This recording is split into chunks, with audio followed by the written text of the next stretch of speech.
Tonight on Countdown to Green, we take a look back to eNASCAR's first trip across the pond. We get prepared for tonight's encounter with the Monster Mile. And we take a look at how you're racing at home. All that and more tonight on Countdown to Green.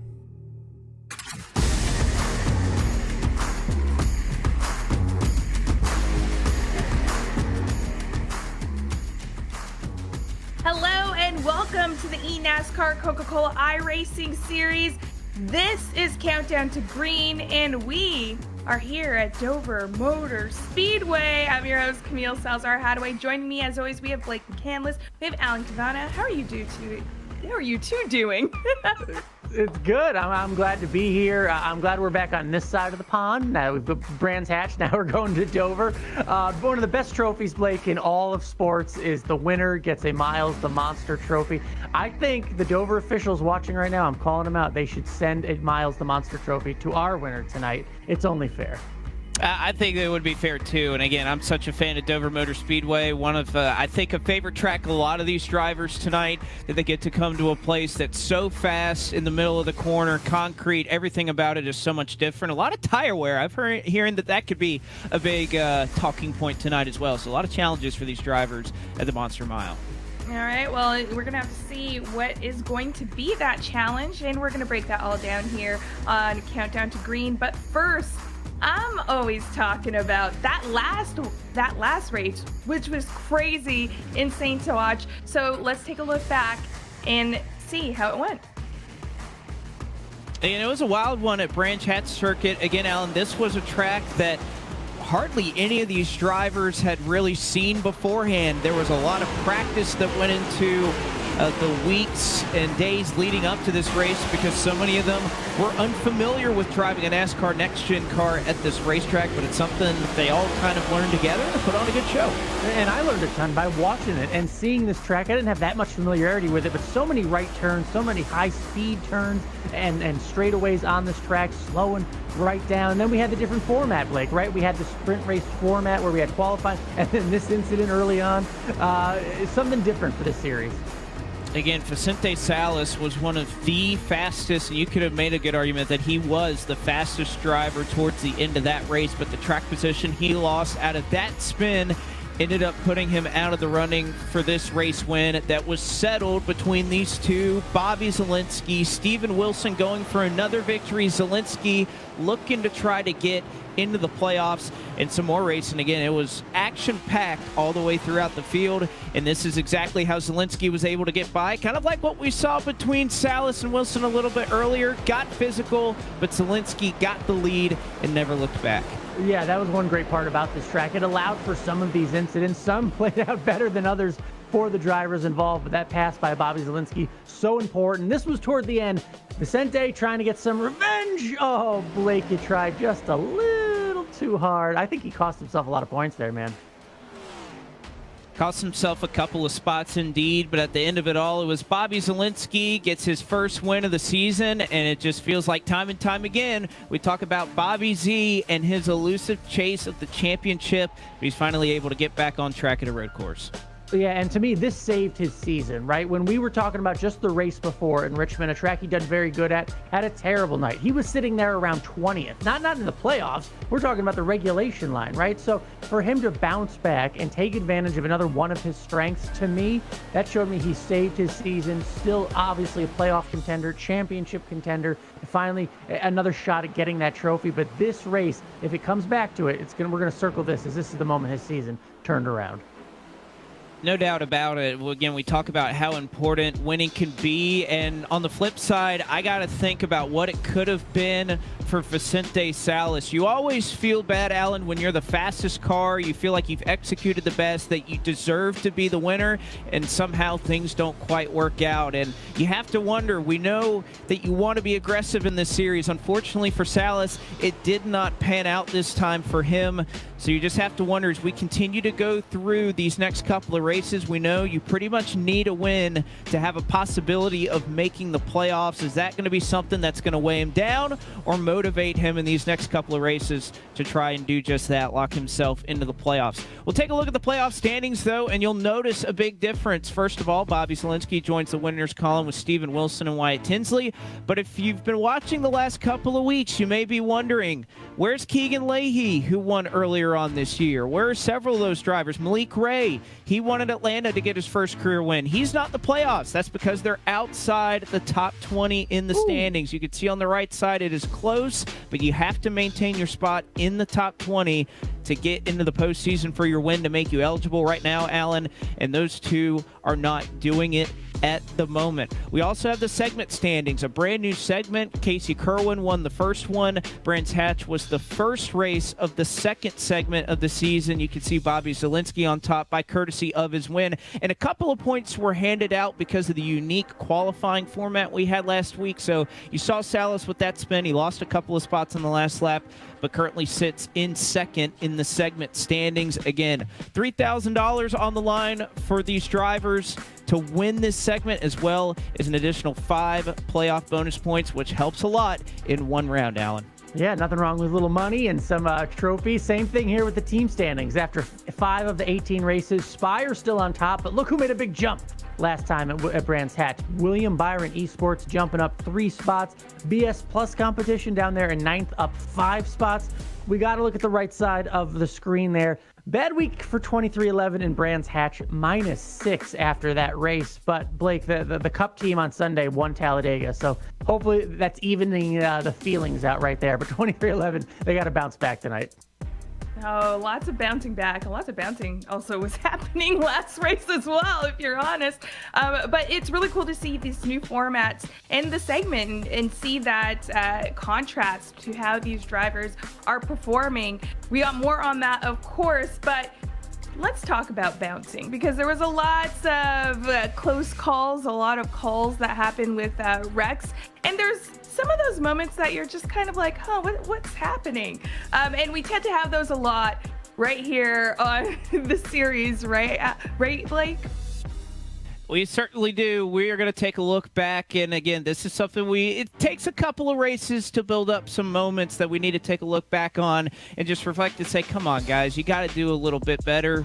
We're going to go to Really Dude here to start the 2024 season and take a look back at some of those moments. First one is from Daytona. Garrett Lowe, you can see right here, he's getting a shove from behind him from the number 14 of Seth DeMerchant, but we know that sometimes pushing in the corners not exactly what you want to be doing. There's a stack up in front of him with the 22, but he lays on the bumper. That 80 costs DeMerchant. You can see Kwame Scott also wrapped up in the fold as well. Really, dude, we got to be a little bit smarter than that to be pushing in the corners at these super speedways. We know you can push hard in these next-gen cars, but you have to do it well. We're going to fast forward, second race of the season, Las Vegas Motor Speedway, somewhat of the same cars involved. You can see Garrett Lowe, that number 22 car that's just up the road, the Oxygen Esports machine. Lowe's going to look to the middle. You can see a stack up on the outside with Graham Bolin. He's going to try to shoot the gap 4 wide.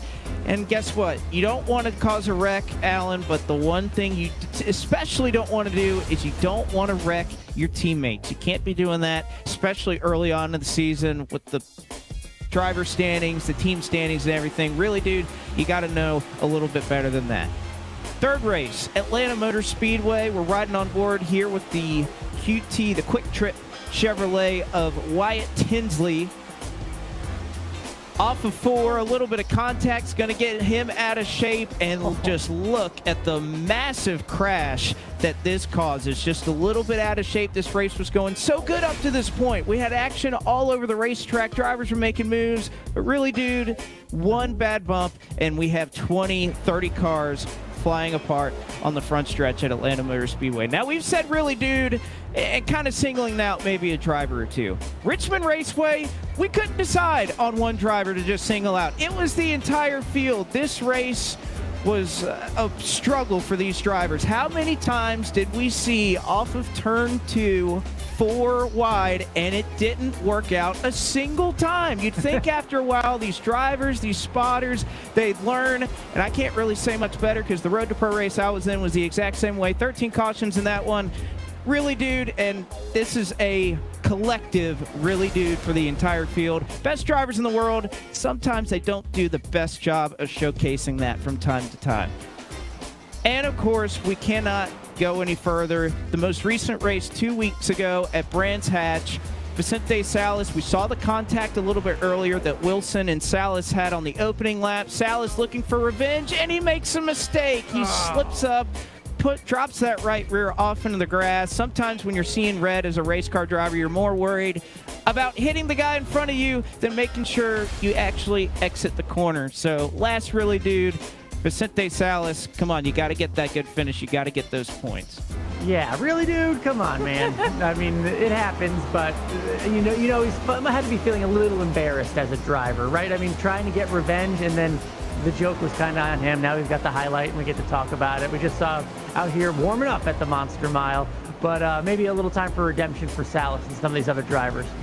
Hopefully, Salas gets some redemption because, you know, it's the heat of the moment. And that's the thing that's really hard with the drivers. When they hit that track, you never know what is going to really, make that difference. And you just hope that it's a good one. Good luck, Salas. We're hoping for you. You get that redemption. But you know what? Let's actually take a look back at a segment that we like to call The Vault, where our staff writer, Justin Melillo, is going to look back at a moment in the series history and from 2020 where Nick Ottinger actually made history for both him and William Byron right at Dover.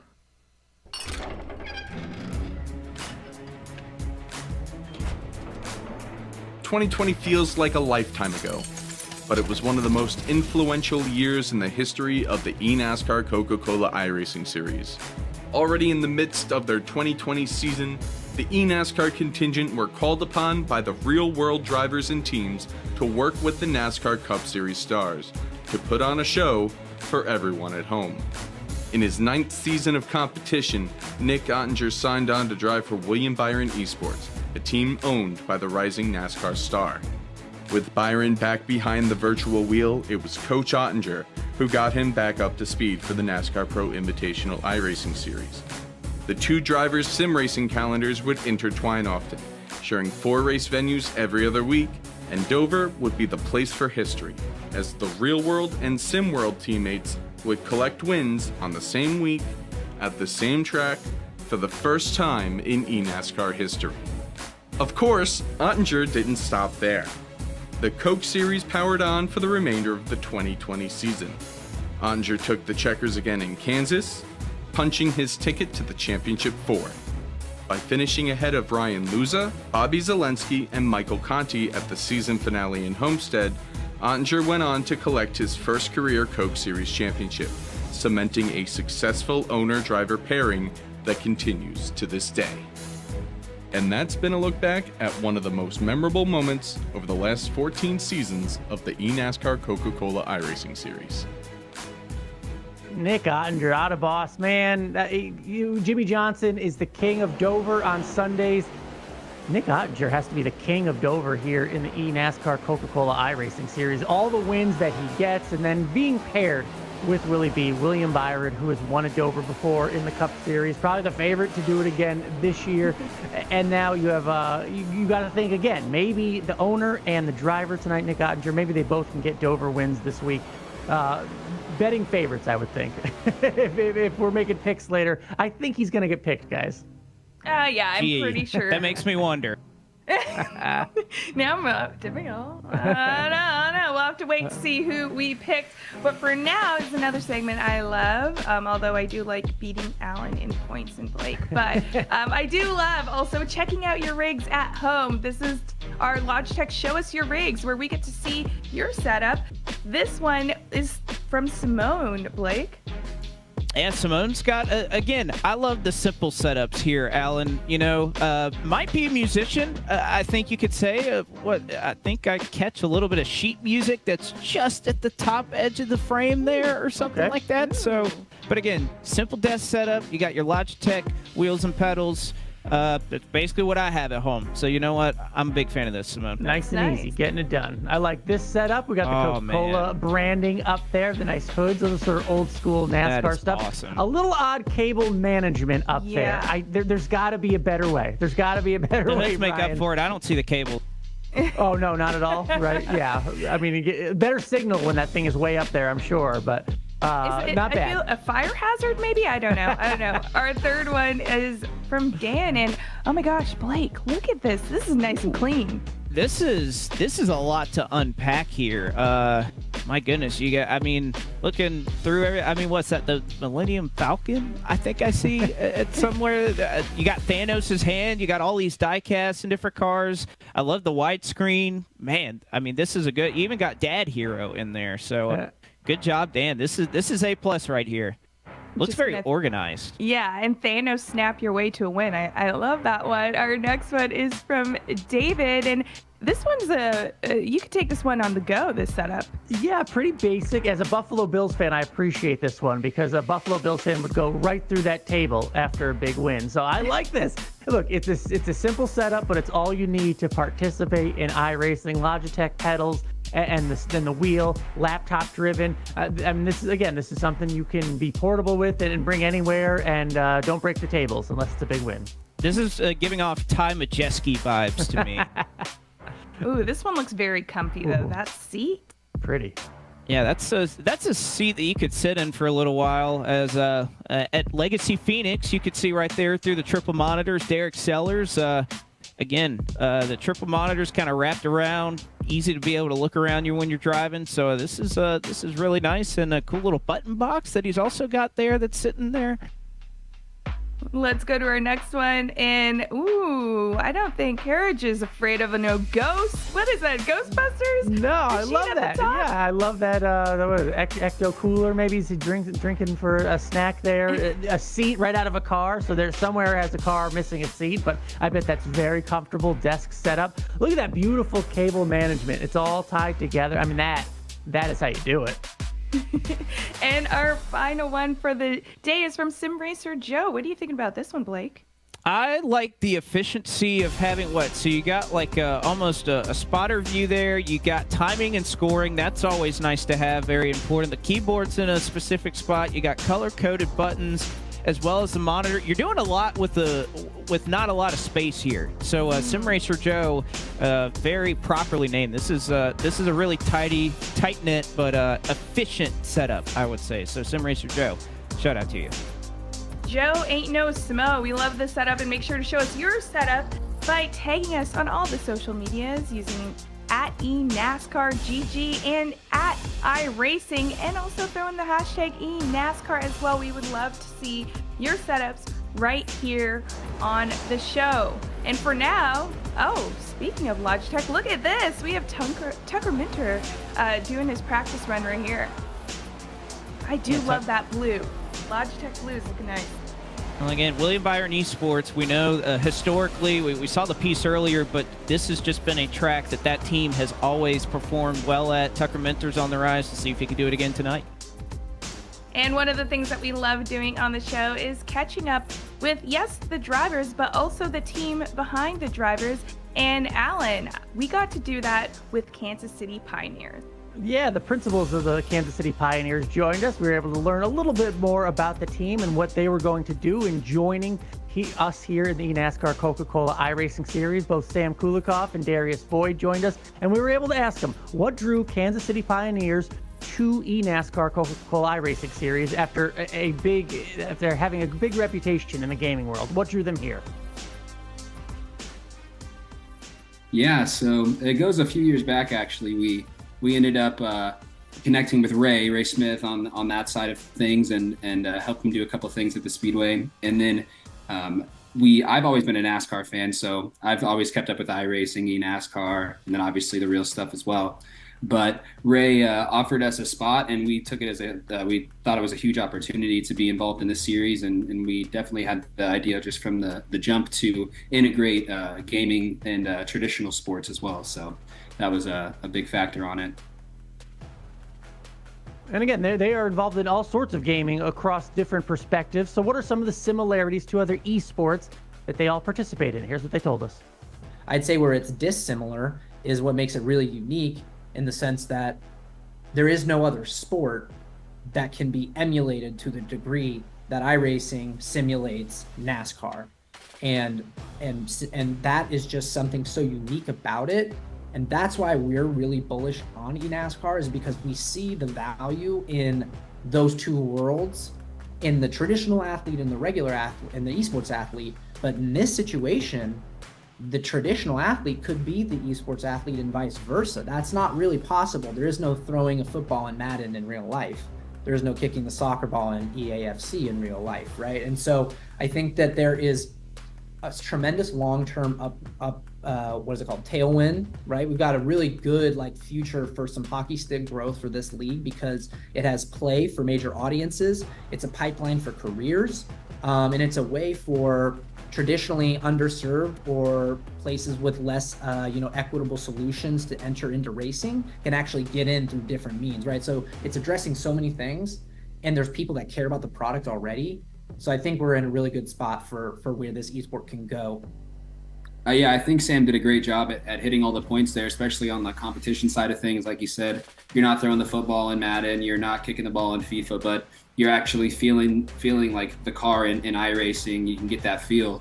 And also showing people like William Byron, Rajah Caruth, Caden Honeycutt, those guys they came from iRacing, and even especially with Honeycutt, he's racing in the Coke series and he's racing in the Truck series. So I think just it's super easy to bridge those two gaps, and that's really what we're trying to do, especially with bringing the guys out in real life. And of course, the series could not have started out any better this year for them, with Wyatt Tinsley getting the win in Daytona. So have the playoff preparations already begun for the team? Yeah, I mean, it was great to kick off the season that way, especially obviously it was nice to get the win in the exhibition, but kicking it off with the win at Daytona was amazing. And yeah, Wyatt's already focused on the playoff tracks. Obviously he wants to have a consistent season, but he's already putting in the work on the playoff tracks. And then luckily we were at the Hall of Fame last year for the championship race, and we had a great time in Charlotte. It was amazing, and the atmosphere was great. Seeing Kevin Harvick and everybody show up for that was really cool. But yeah, now we're really focused on getting Graham in the playoffs too. So that's really where our head's at until we get there.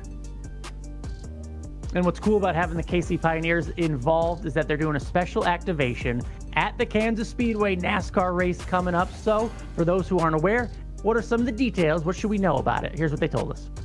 Yeah, absolutely. So May 4th and 5th, we'll be at Kansas Speedway, and it's going to be an awesome time. We do have some really good promotions that we'll share a link to that you can access, that anyone is able to access. It's open to anyone that's coming in or is available to come in around the region.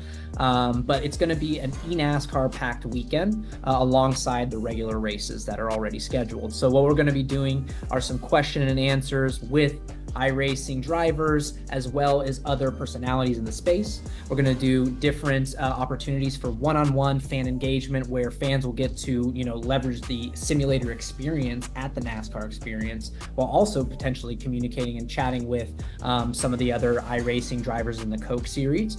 We'll also have an autograph session on Saturday. We'll have different opportunities throughout the weekend to actually meet some of the up-and-coming eNASCAR drivers and some of the best of the best, as well as some of the top dogs in the space. Not only that, but there'll be opportunities to meet some of the other drivers that are driving in the actual race weekend that also have a background in sim racing, right? So some of the notable drivers that are joining us are going to be Wyatt Tinsley and Graham Boland from the Pioneers. We'll also have Malik Ray and Casey Kerwin from Spire.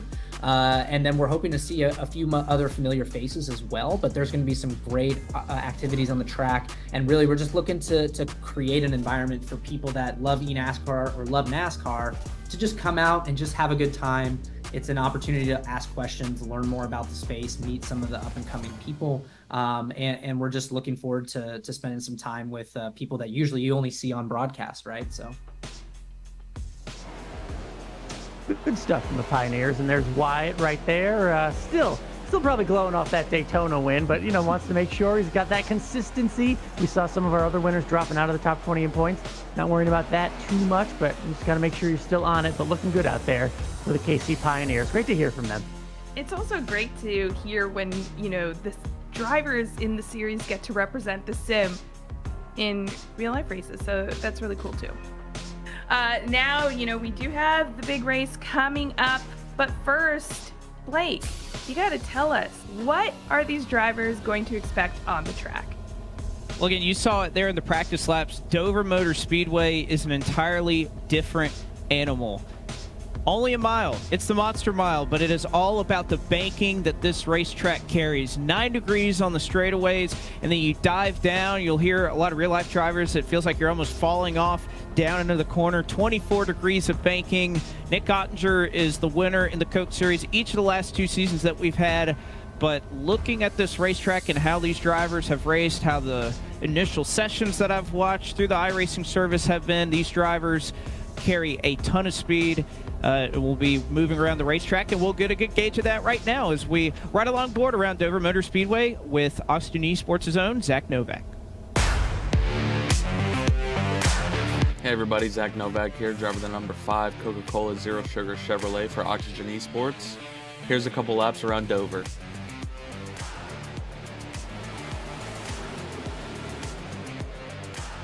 So coming to start the race, you'll see everybody trying to single file out as quickly as possible. With how much grip the track has to start the run, it's really easy to get kind of caught in that trap of overdriving to start the run, and by then your tires are gone around lap 30 or so if you're not careful with it. So try and settle in here on the bottom a little bit and just kind of take my time and save my tires and see where we end up at the end of the run. Another thing you'll see is a lot of people will be shifting to start the run for at least the first 10 to 15 laps. Some guys may not stop the entire run.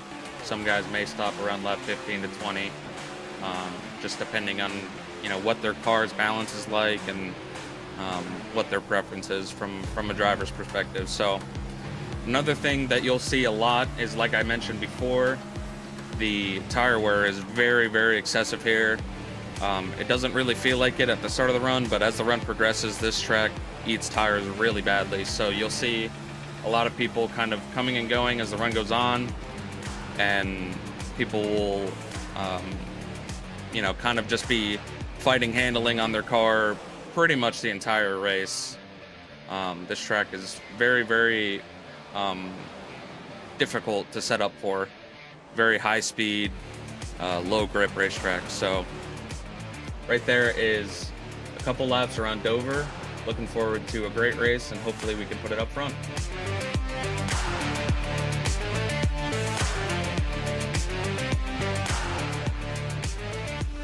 Great perspective there. And while we look from the track right now, let's go look at some trends that we've had in the past. This is the 11th eNASCAR Coca-Cola iRacing Series race at Dover. We did not race at Dover 2010, 16, 19, and in 2021, but that's a beautiful bridge shot. I love that. It's a great looking thing. Since 2018, the race winner led the most or second most laps. Think about it. The most laps led in 20 and 22. Second most laps led in 18 and 23. So be up front, get that checkered flag. The Dover winner wins an average of 3 races a year. 2023, though, was the first year since 11 where the Dover winner did not win again. So, I don't know. Hope you don't want that trend to continue if you win tonight. The Dover winner has made the playoff every year possible, and 22 is the only year they did not also make the championship 4. So this race can tell us a lot. And Nick Ottinger has won the last 3 Dover races in a row. Started from the pole in both 22 and 23, and then had that bad qualifying day back in 2020 where he started a second. So it sounds like Nick Ottinger's pretty good here. I think Nick Ottinger pretty good. And with that, let's remind everyone of our points for our picks, and let's tell everyone our picks. Let's start off with Blake. All right, well, I'm going to speed right through this. I'm going with Caden Honeycutt tonight. Ooh. He's been really strong as of late. Talked to him this weekend. He actually said he didn't really get to practice a whole lot for this race. So you know what? He's just going to have a ton of speed in the race. I'm going with Caden Honeycutt. Well, it would be foolish of me to go against the easy pick, the winner pick, just like I did last time with Bobby Zielinski. Now it's Nick Ottinger in that 25 Logitech car for William Byron Esports. He gets yet another win at Dover, another Miles the Monster trophy. Well, I wouldn't say it's easy. I'm just going to say maybe it's strategic because I'm also picking Nick Ottinger as well. So obviously, Blake's probably not going to win this one. I'm sorry, Blake. But with Nick that, wrecks tonight, it's going to be good. we're going to have to see. With that, we do have the race coming up, so be sure to stay tuned because we have Blake and Evan, as well as Xfinity driver and Euro Series driver Ryan Vargas, joining you, which is really exciting. I love when he's on the show to go through the race with us. So we're going to be watching our picks closely and seeing how they do. How are your picks going to do? Well, stay tuned right after this break, and thank you for watching Countdown to Green. Every time you sit behind the wheel, you buckle up for the unexpected. You get ready to take on the competition and brace yourself for the chaos, the speed, the weather, the unknown. But above all, when strapping in, you put trust in yourself, your intuition. Make it your guide to win, your drive to win. He's a winner in this. And nothing is going to stop you from winning.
This is the make or break moment. Oh my goodness! Not just for the day, but for the years to come. This is where a race isn't just about the race. It's about the doors it can open. That kid is amazing. The number of fans wearing your number. This is the chance to carve your name into the history books. This is the NASCAR Xfinity Series.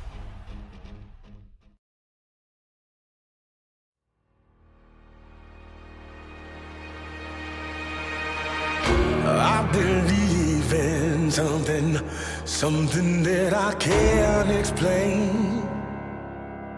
The wind is calling out my name. Let it rain on me.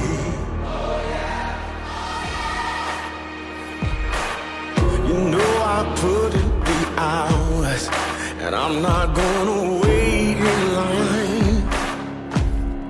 I'm gonna take what's mine for the world to see. You gotta take the lead. You gotta feel the fire. So let's see, and I still believe. Take the lead, take the lead, take the lead.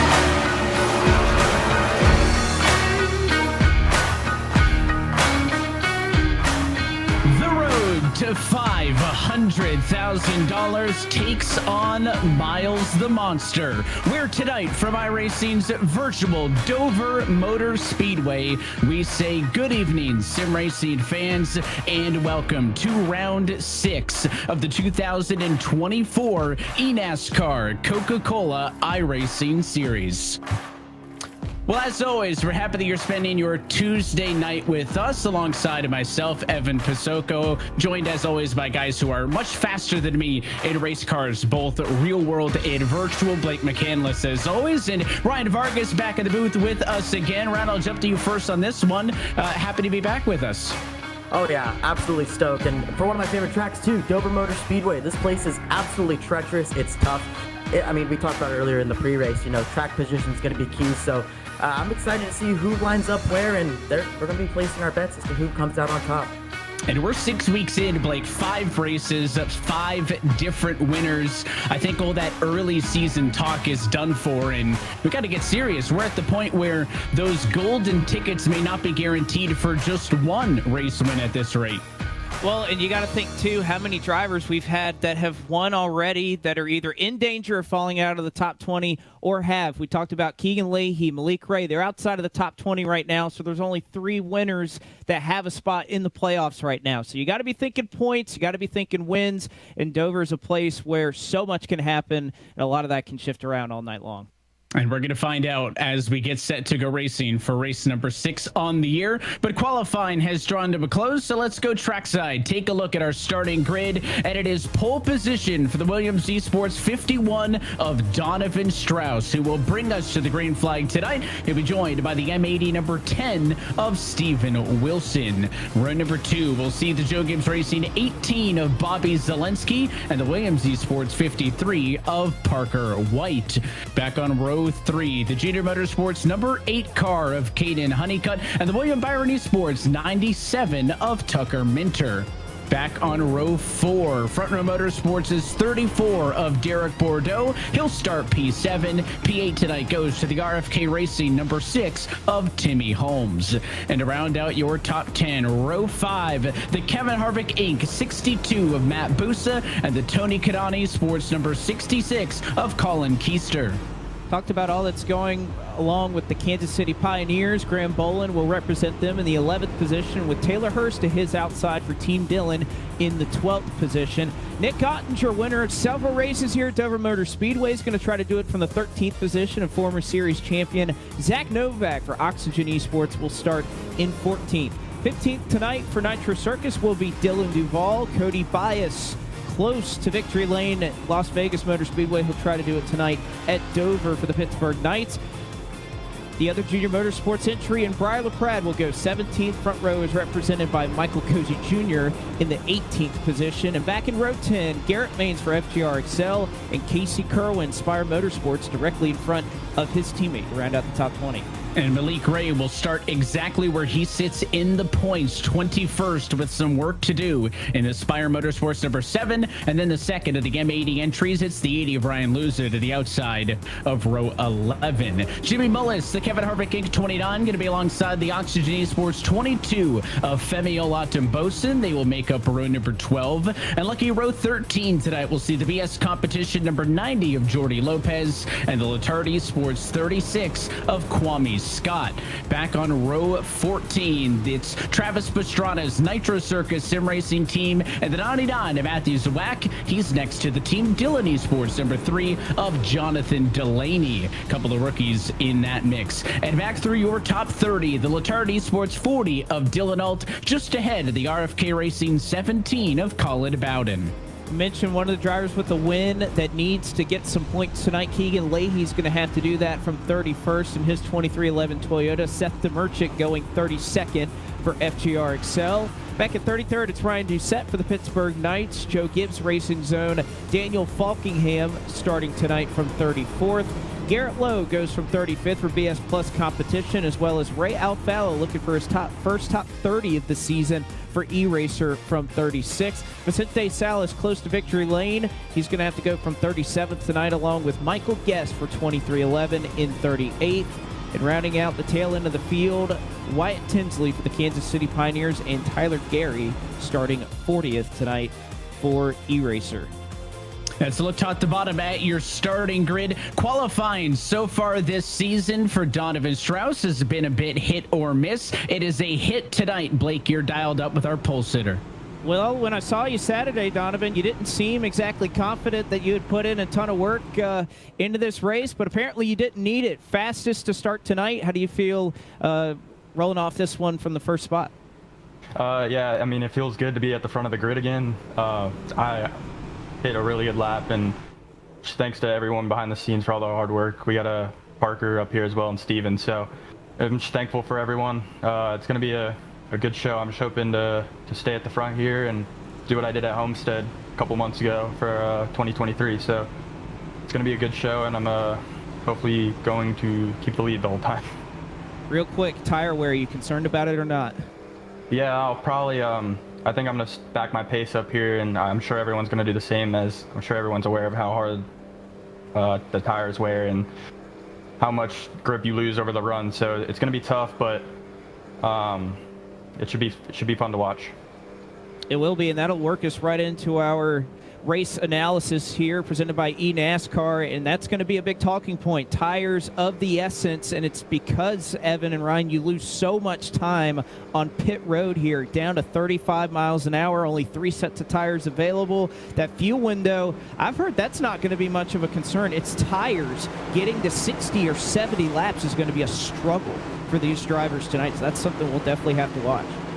It's going to be fun to watch them play out, and we're happy that you're with us as always. Pace car going to dive to pit road. Field in the hands of the 51 of Donovan Strauss. Race number 6 of 2024. Slow roll to the restart zone. Let's go racing at Dover.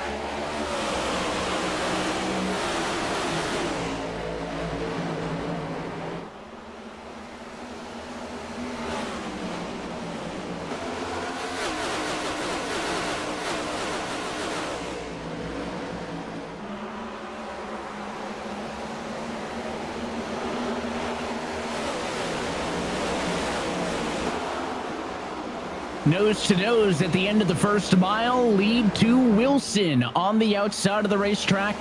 Better start than the pole sitter Strauss. They'll stay side by side. Watching on from third is Parker White. We mentioned early on, and we heard it just from Donovan Strauss there, that he was thinking about backing up his pace. So with Wilson kind of hanging tough on the outside, I don't know how much you'd side draft him to try and pull him back here, Ryan, but I would think if you're Strauss, you're probably going to let Wilson roll that top side, and if he gets by, so be it, if tire saving is the focus early on. Well, that, or also if you're Donovan Strauss, you're thinking, hey, Steven Wilson, go ahead, burn your tires up on the top side, right? I don't really care how much he burns his stuff up. So if anything, this may even be a little bit of a tactical defense as we get some tight racing off of turn number 4. That's Garrett Maines being stuck in the middle. Both of the Spire cars in this mix. Malik Ray, Casey Kerwin watch it on. A little bit tight that exit for Maines. All of this in the midfield. Some 2.5 seconds off of the ongoing battles up front. Some desperate drivers in this midst as they all jockey for position early in this 120 lap race. And now 3 wide to the inside goes Malik Ray. It's going to put Maines 3 wide center again. Poor corner entry. Cozy drops a spot or 2. Cozy's brushing off the cushion up there. I didn't think we'd see. I knew we would see drivers move around a little bit, but I didn't think we'd see them running quite that high in 1 and 2. But I mean, Ryan, you can kind of touch on this too here with how much banking is here at Dover. These cars, especially these next-gen cars, they carry a ton of speed through the corner here, and you know that kind of plays into aero a little bit. I was running a C-Fix race a little bit earlier, and man, you gotta value that clean air. Right now, everybody kind of wrapping the bottom, trying to save those tires, but I think there's something to be said that if you want to go to the high side and get that clean air, it's definitely going to help you out. Yeah, absolutely. You got to worry about that clean air. Michael Cozy Jr. right now in the top lane. That's not the ideal place, obviously, right? You're going to burn your stuff up a lot harder, but as well, you'll be able to carry the momentum a lot quicker on that top. This place is a mile long, but it drives like an intermediate. You want to get that ring around the top and be able to get a good drive off the corner. So, Evan, pretty dicey here at the beginning stages. And I know we can't feel it, but you almost can with that gyro camera. The 24 degrees of banking in the corners, the 9 degrees on the straightaways as well. It's something that you have both touched on, Ryan, that makes this racetrack so unique and aggressive. As someone who has raced here, both in the ARCA E Series as well as the Xfinity Series, it feels like a roller coaster. You feel like you're dropping 15 stories down, and then it just sucks you down into the race seat. So a lot of loads here around Dover Motor Speedway.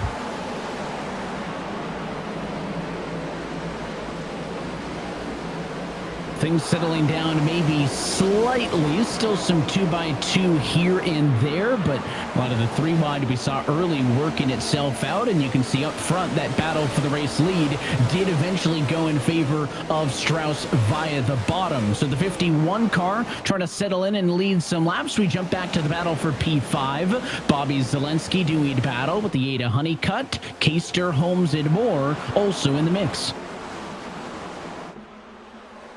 You can see early on drivers, although they're kind of running the bottom, you could see kind of the differences in lanes as some drivers will run half a lane lower, try to duck their nose out, get a little bit of clean air. Zelensky, though, we kind of talked about how, Brands Hatch, clearly an opportunity for him to turn his season around. He's able to do that. And, I think the other theme coming into tonight was drivers who have a win that haven't necessarily fared well points-wise, and Bobby had a really tough start to the year, so this could be a big opportunity for him to try and gain some points as we see the battle for third. Tucker Minter kind of representing what we've seen over the last several races here at Dover Motor Speedway. William Byron Esports, whether it's William himself or his esports team, they've been insanely fast here at this racetrack, and Tucker Minter no different after his rough start to the season.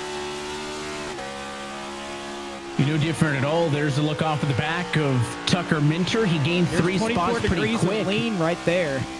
Oh yeah, he's willing it through the corner as if there wasn't enough banking to help. Garrett Smithley'd be proud of that. But this right here is a good example of that momentum along the top side, right? You see Zelensky and Tucker Minter. Tucker Minter looking back at Zelensky here. Zelensky's able to carry that momentum around the top side and get that drive down the straightaway. And that's such a big deal here because if you're getting attacked by the car behind you, you can go on the defensive mode and really try and maintain your position. You saw a little bit there, Minter kind of looking, in the mirror. You kind of mentioned getting attacked. As soon as he gets on the straightaway, probably going to take a quick peek up or at least to the side and notice everything. But man, I mean, if I'm Tucker Minter, I'm glad it's 120 laps. My neck hurts just watching him. He's going to be doing that, looks like, every corner and all night long. But for the moment, I'd say he's pretty comfortable in that number 3 spot. We talked about Cozy a little bit earlier in this one. He was way up top. The 38 car has kind of settled things down, running in line with everybody else. And Blake had made that point, Ryan. We might see these drivers move around a little bit. You've driven a couple different cars here at Dover in the real world. Of course, many more as well here on the service. What can you do as a driver when we're single filing things out to mix up the lane earlier? Is that you just kind of have to wait to see what the racetrack gives you? Yeah, you could run basically different lines, right? We talked about the aero blocking, the aerodynamic push here. As you see Femi Ola running a little bit higher than Cozy here, just trying to get that air on the nose, right? You see he's going to get a good drive off the turn 2 here and get to the inside of Cozy. That's textbook Dover right there. Getting that drive off the corner, getting that air on your nose to be able to plant the throttle and be aggressive on passes. And much like when we saw the battle for the lead early in this one, the 38 Cozy able to defend top side, and Femi's going to have to try to hit the reset button and try again as he continues to chase down Cozy for P19, Blake. One thing I noticed when we were with Tucker Minter, you could hear him shifting. Femi Olot, you do not hear this 22 car shifting right now. So there's a difference amongst many of these front runners about what they want to do. Was speaking with a couple of team, I guess maybe we could call them team principals, if you should say, before this race, and they kind of mentioned this fact that you're going to see a little bit of a difference in shifting. That downshifting to 4th gear, although it kind of gives it the turn through the corner, and if you're Kevin Harvick on Fox, you'd be really happy about hearing somebody downshift. It hurts the rear tires a little bit, and I don't want to compare it. I keep talking about tire wear. It's like we brought the Bristol tire, is what I heard this race compared to when talking about Dover tonight. We've talked a lot about paint schemes and how these cars look throughout the season, and there's a special looking color set on the 80 car for this week of Ryan Lewis. He's running a wheel and paint scheme as the brand celebrates a 2-decade-long partnership with NASCAR. Whelen Engineering has been trusted for more than 70 years to protect those who protect others and is the official warning lights of NASCAR. Whelen is the global leader in the emergency warning industry and makers of the most reliable and powerful warning lights, sirens, and high-powered warning systems on the market today. You can see those distinctive Whelen colors on that 80 car out there on track today, and we encourage you to follow Whelen Motorsports on Instagram to stay up to date with all of the things that are happening in the world of Whelen. Back up to the battle for P5. This fight is still ongoing. Almost now a full second, though, off of the lead as those cars up front, Strauss and Wilson, starting to pull away from the rest of the top 10. Yeah, I'm a real big fan of the line that Caden Honeycutt's been running all race long. This time he kind of differentiates from it, but he's been always peeking a nose out, right? Either a little bit to the inside or a little bit to the outside, just getting that air on the nose, because when you're stuck behind a car like this, especially in traffic, it just burns that right front. So anything you could do to get that air on the nose to get it to rotate, Caden Honeycutt's doing it, and he's finding some speed. Well, and he's not only doing it, if he can go a little bit lower, I think he would, but at least the opportunity is not there to do that. I saw him a couple of laps ago that as Parker White was running a little bit higher, he'd kind of duck out and really try to wrap the apron here. But not getting that opportunity, you'll see he'll kind of gauge where White in front of him is going to go and then sets up his corner. If he's a little bit lower, I'll charge in a little bit harder, try to get some clean air on the right front. And vice versa. We've seen him drop down a couple of times and try to get some clean air on the left front as well. But again, I talked to Caden Honeycutt this weekend before he ran and won at Orange County in a Pro Late Model in the car store, and he was talking about not being very confident coming into this race. He didn't necessarily have a ton of practice with the fact that he had a pretty busy schedule last week, and doing solid and doing me a solid right now because he is ahead of Nick Ottinger. So we are making up more points on the picks right now. They're close, though. P7 and 8. That's a good battle to watch between those two. A little bit further back in the field, Zach Novak rides in the number 12 spot. Let's go on board with his Oxygen Esports Chevrolet. It's your Coca-Cola onboard camera.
There's some exciting racing coming up, and the Kansas City Pioneers are going to be doing a special activation at the Kansas Speedway. Let's take a look for some more info.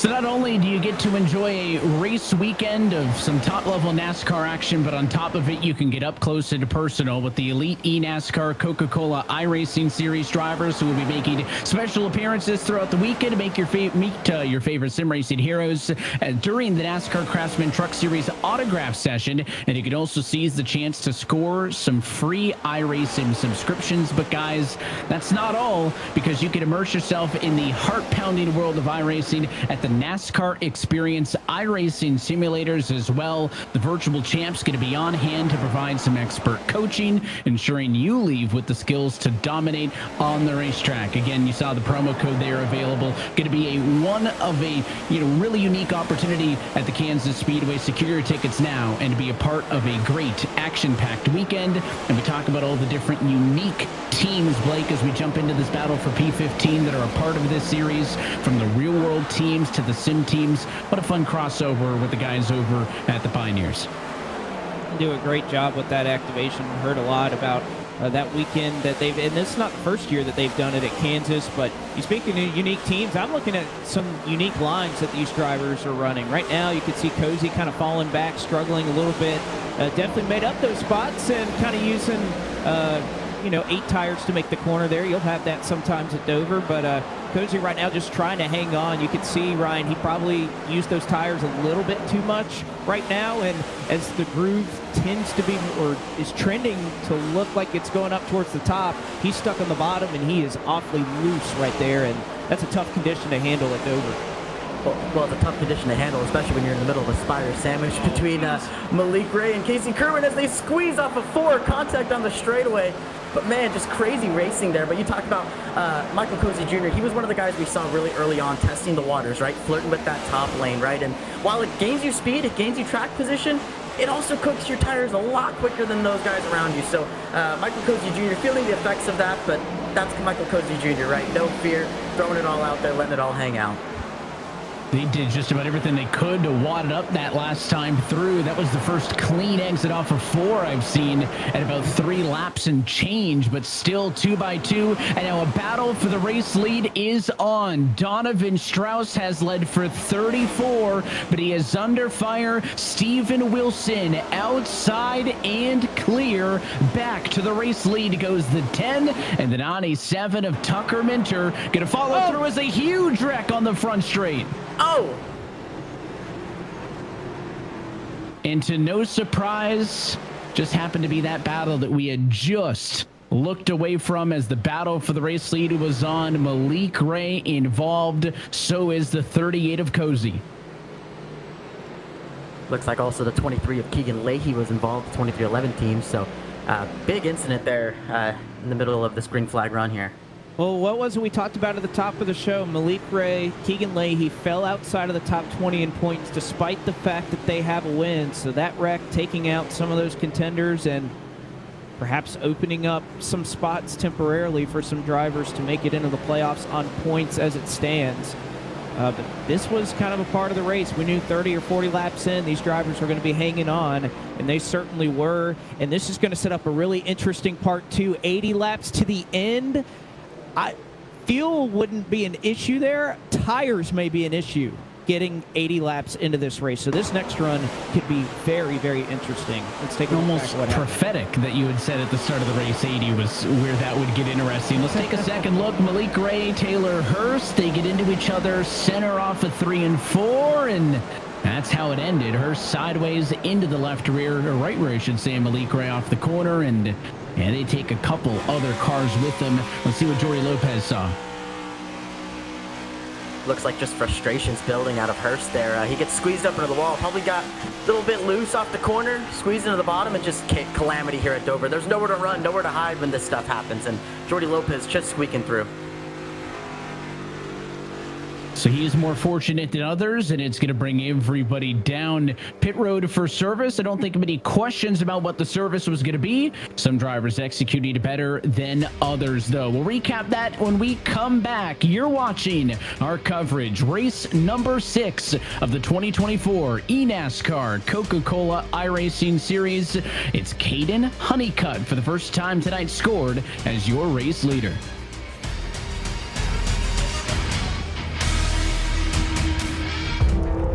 Every time you sit behind the wheel, you buckle up for the unexpected. You get ready to take on the competition and brace yourself for the chaos, the speed, the weather, the unknown. But above all, when strapping in, you put trust in yourself, your intuition, making your guide to win, your drive to win. He's a winner in this. And nothing is going to stop you from winning.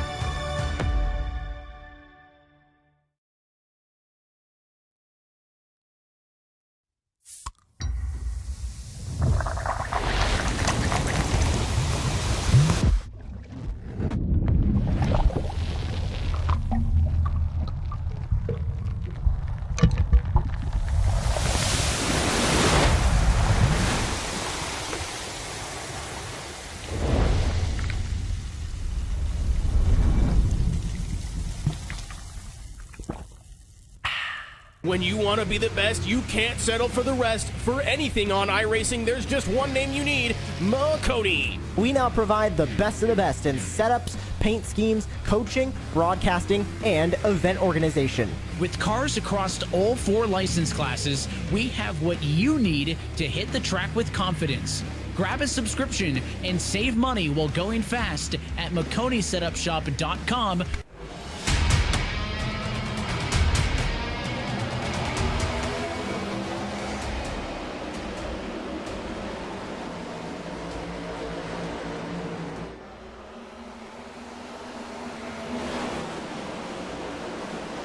Back underway here at Dover Motor Speedway. The green flag is back out, and this is, for the most part, how they left pit road. Ryan, you can see Honeycutt is able to grab the top spot. Garrett Maines gained a couple of positions as well.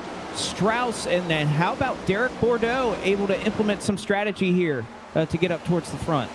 Yeah, I mean, we talked a lot about earlier in the program here tonight. Track position is key, right? And guys like Derek Bordeaux, Garrett Maines, Caden Honeycutt, they were buried a little bit. I know Caden Honeycutt was in that top 10, but still, that clean air is key. He's going to be able to set sail here and at least dictate the pace of this race, decide how fast he wants to go and how quick he wants to burn his stuff. So, very interesting to see kind of where everybody shakes out right now, and Caden Honeycutt trying to set the pace.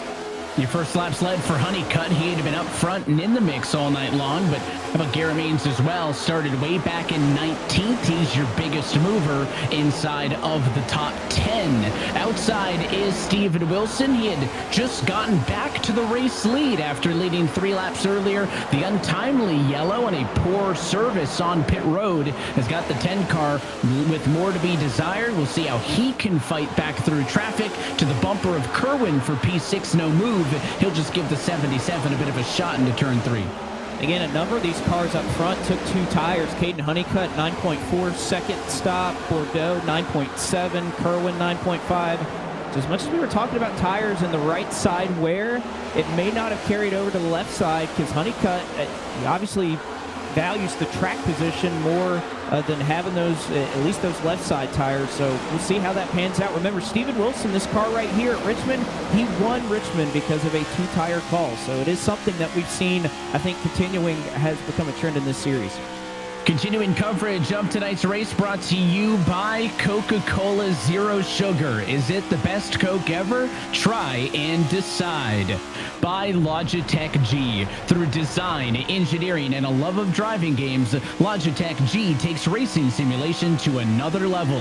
Logitech G, the official wheel and pedals of the eNASCAR Coca-Cola iRacing Series. By Makoni Setup Shop. Our setups, your victories. And by Sunoco. From fueling your favorite NASCAR teams to filling up at the pump, Sunoco is trusted to help vehicles perform at their peak. Sunoco, performance is what we do. Well, that time by 10 laps away from halfway home in this Dover 120, and Caden Honeycutt has got his rear view mirror full. Garrett Maines looking low, looking high, challenging for the race lead in turn 3.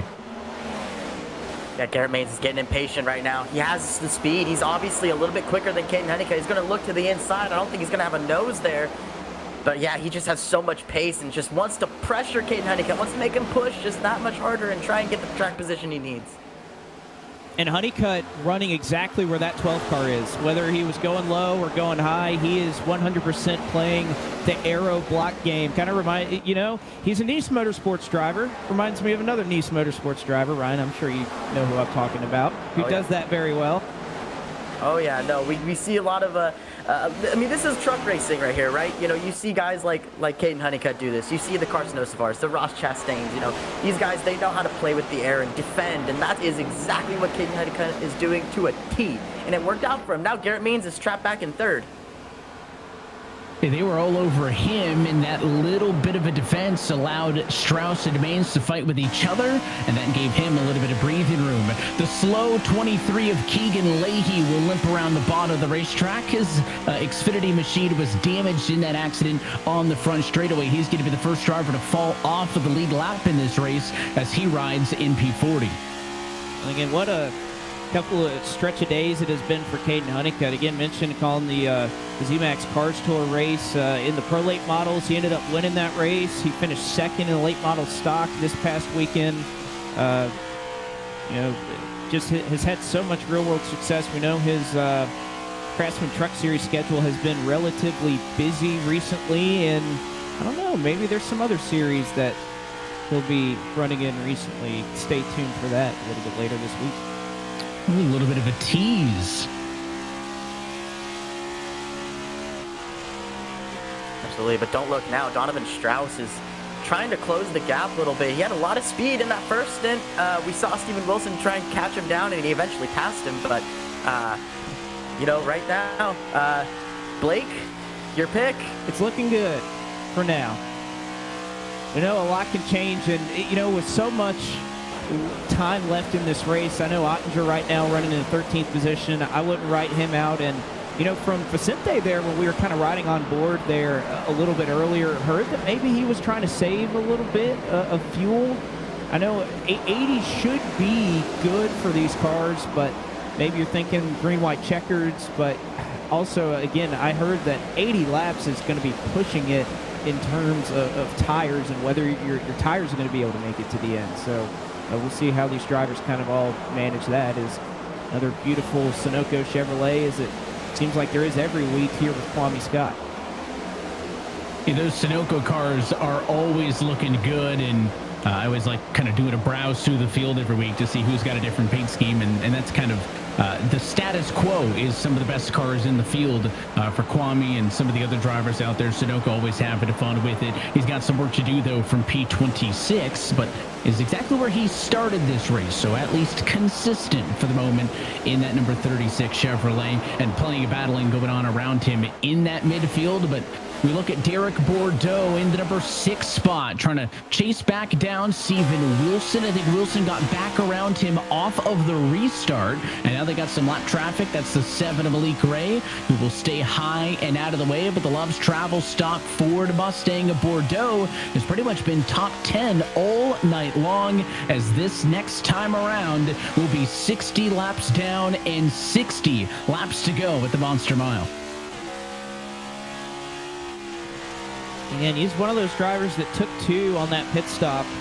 And I got to say, Ryan, I'm surprised that as we've gotten into this run, that 2-tire strategy has worked as well as it is right now, as he pretty much just restarted and stayed in the same spot since we dropped the green. I will say, if you're Derek Bordeaux, it's not working because you're slowly falling back, right? But if you're Caden Honeycutt, it's working beautifully because you're in the lead. You got that clean air. You touched on it earlier, Blake, with our eNASCAR race analysis. It's really the tire sets available and how that relates to that fuel window below that makes this race interesting, especially given just where that first yellow flew in this race. Well, again, that fuel window, I think a little bit shorter than what these drivers will be able to do. Again, it's the tire life, I think, that is the concern for the most part. We keep getting deeper and deeper into the season, and if you want all the latest news and updates from around the world of eNASCAR, then sign up today. Scan the QR code, bottom right-hand side of your screen, and keep in the loop with iRacing, the official simulation partner of NASCAR, as we are going to continue to march towards the postseason here and get closer and closer to crowning a champ. We are almost halfway through this regular season. We will be in 2 weeks' time when we go racing at the Talladega Super Speedway. Hard to believe. It feels like we just kicked this one off, but feels like we say that every year with how quickly these things fly by and how competitive this 15th season of eNASCAR competition has been. Nothing changing up front. Honeycutt steady at about a 1 second advantage over Minter, now P2. The 97 making a pass for that number 2 spot. Strauss falling to 3rd, and behind them battle on for 4th and 5th spot as Steven Wilson picks up another one. Yeah, Steven Wilson's been one of the fastest cars on track all day long, right? We saw it in the first segment there before that first yellow came out. He was charging hard trying to get the lead, and after that pit stop, we saw it kind of went wrong. He kind of got buried into the top 10, but slowly and methodically working his way up. Probably, saved a little bit at the beginning of the run here, but now he's just picking them off one by one.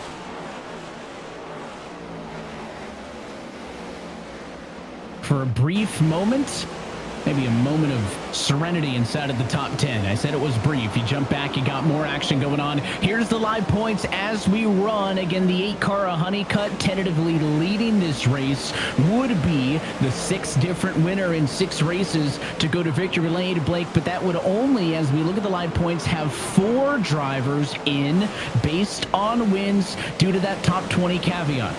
Well, think of who's struggling in this race right now. Malik Ray, Keegan Leahy damaging off the pace. They're not going to be able to recover aside from a miraculous comeback effort for them. But just look how close they are beneath that cut line, too. I mean, with the fact that we've had so many winners who have struggled and this series has become so competitive, look at just how close it is in terms of points. You have 8th back through 15th in the point standings, all within a single race of each other. So it is continuing to shape up to be one insanely close season. One of those drivers that's on the outside looking in, he is well on the outside. That was Briar LaPrat up there running all the way next to the fence here. And, it's something that it has changed in seasons past. And again, this is the work that iRacing has continued to do with the Oval Refresh that was released earlier this year. We knew it was going to change how these races played out when you get all these cars on the racetrack. And, that's a new challenge that these drivers are having to face, Evan, even in the Road to Pro qualifying iRacing series. It's something that I've noticed, that you are having to chase the racetrack more as a driver than you ever have before, and you could see these drivers running entirely different lines than what they were just 50 laps ago. Yeah, started this race when things started to single file out. They were on the bottom. Not the case here. Somebody 7, 8, 9 cars up the roads, up against the fence. LaPrat in the other side, trying to get to the inside of the 3, right down on the bottom. Also worth noting, just to put a bow tie on that wins conversation, 2 race winners that you didn't see on those live points, Malik Ray and Keegan Leahy, 39th and 40th on the racetrack right now. So that was a talking point already coming into tonight. They're going to be even further in the hole leaving tonight. Not what the 7 and the 23 teams needed in any thought, as it's only going to get more difficult for them from here as they're inside now of 50 laps to go at Dover. I've been watching the intervals on the ticker. Tucker Minter has been chipping away at Caden Honeycutt. It was over a second between those two. He is there within a half a car length and now looking to the inside for the race lead. Yeah, those two tires are worn out now, Blake. I mean, we see Caden's going to put an honest fight out on the top, and I don't know how much longer he can hold on. It's tough. As you kind of look at the right-hand side of your screen, you can see how far those drivers are beneath that cut line, and they fall further and further back. Does Leahy and Malik Ray. Ray only 11 points right now, but that's going to be tough sledding for him, and Keegan Leahy 15 points back. The problem is, even with the 2 tires, Honeycutt may be struggling right here, but as that groove has kind of moved up a little bit, and it seems like you want to run higher, if Honeycutt can just go out there, he may not have the tires, but it's going to be harder and harder to make that move on the bottom, despite the fact that his tires may not be as good as what Minter has right now. What's worth noting as well, who's been faster than both of these cars up front right now, Ryan? That's Steven Wilson in third. He's catching them both. Here's another big swing by Minter to the inside and clear. Big move for the 97 car. And for the first time tonight, Tucker Minter leads at Dover. Well, yeah, you mentioned Steven Wilson there, too, in third place. He's seeing them racing side by side. He keeps saying, I want you guys to keep doing it. Keep racing. Keep battling. But Tucker Minter here, obviously with the tire advantage here, he's going to now try and just set the pace and just try and scoot away. Now, for Caden Honeycutt, this is a little bit of a panic mode here. Yes, he has a track position. I don't see this being too detrimental, but now that he's in the arrow wake of some of these cars, especially once we start seeing a little bit more lap traffic, it's going to get really hard to maintain that track position and keep those tires underneath you. But Steven Wilson in third, look at his chops right now. I'm sure Wilson would have preferred that battle continued to go on, to your point, so he can continue to chip away. Now, if he's able to continue to close in, he would have to deal with Honeycutt first and then Minter.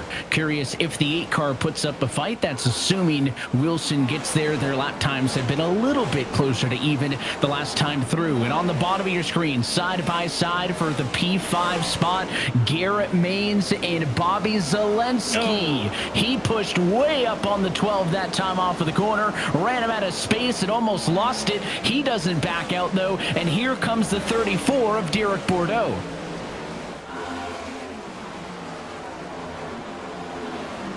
You see how aggressive Zelensky has to side draft to try and get clear of Maines. He washes up the racetrack. They touch. Oh, this is going to get tight off the exit of 4 as they somehow make it happen. And we saw Zelensky last week. He got a little physical to pass Steven Wilson.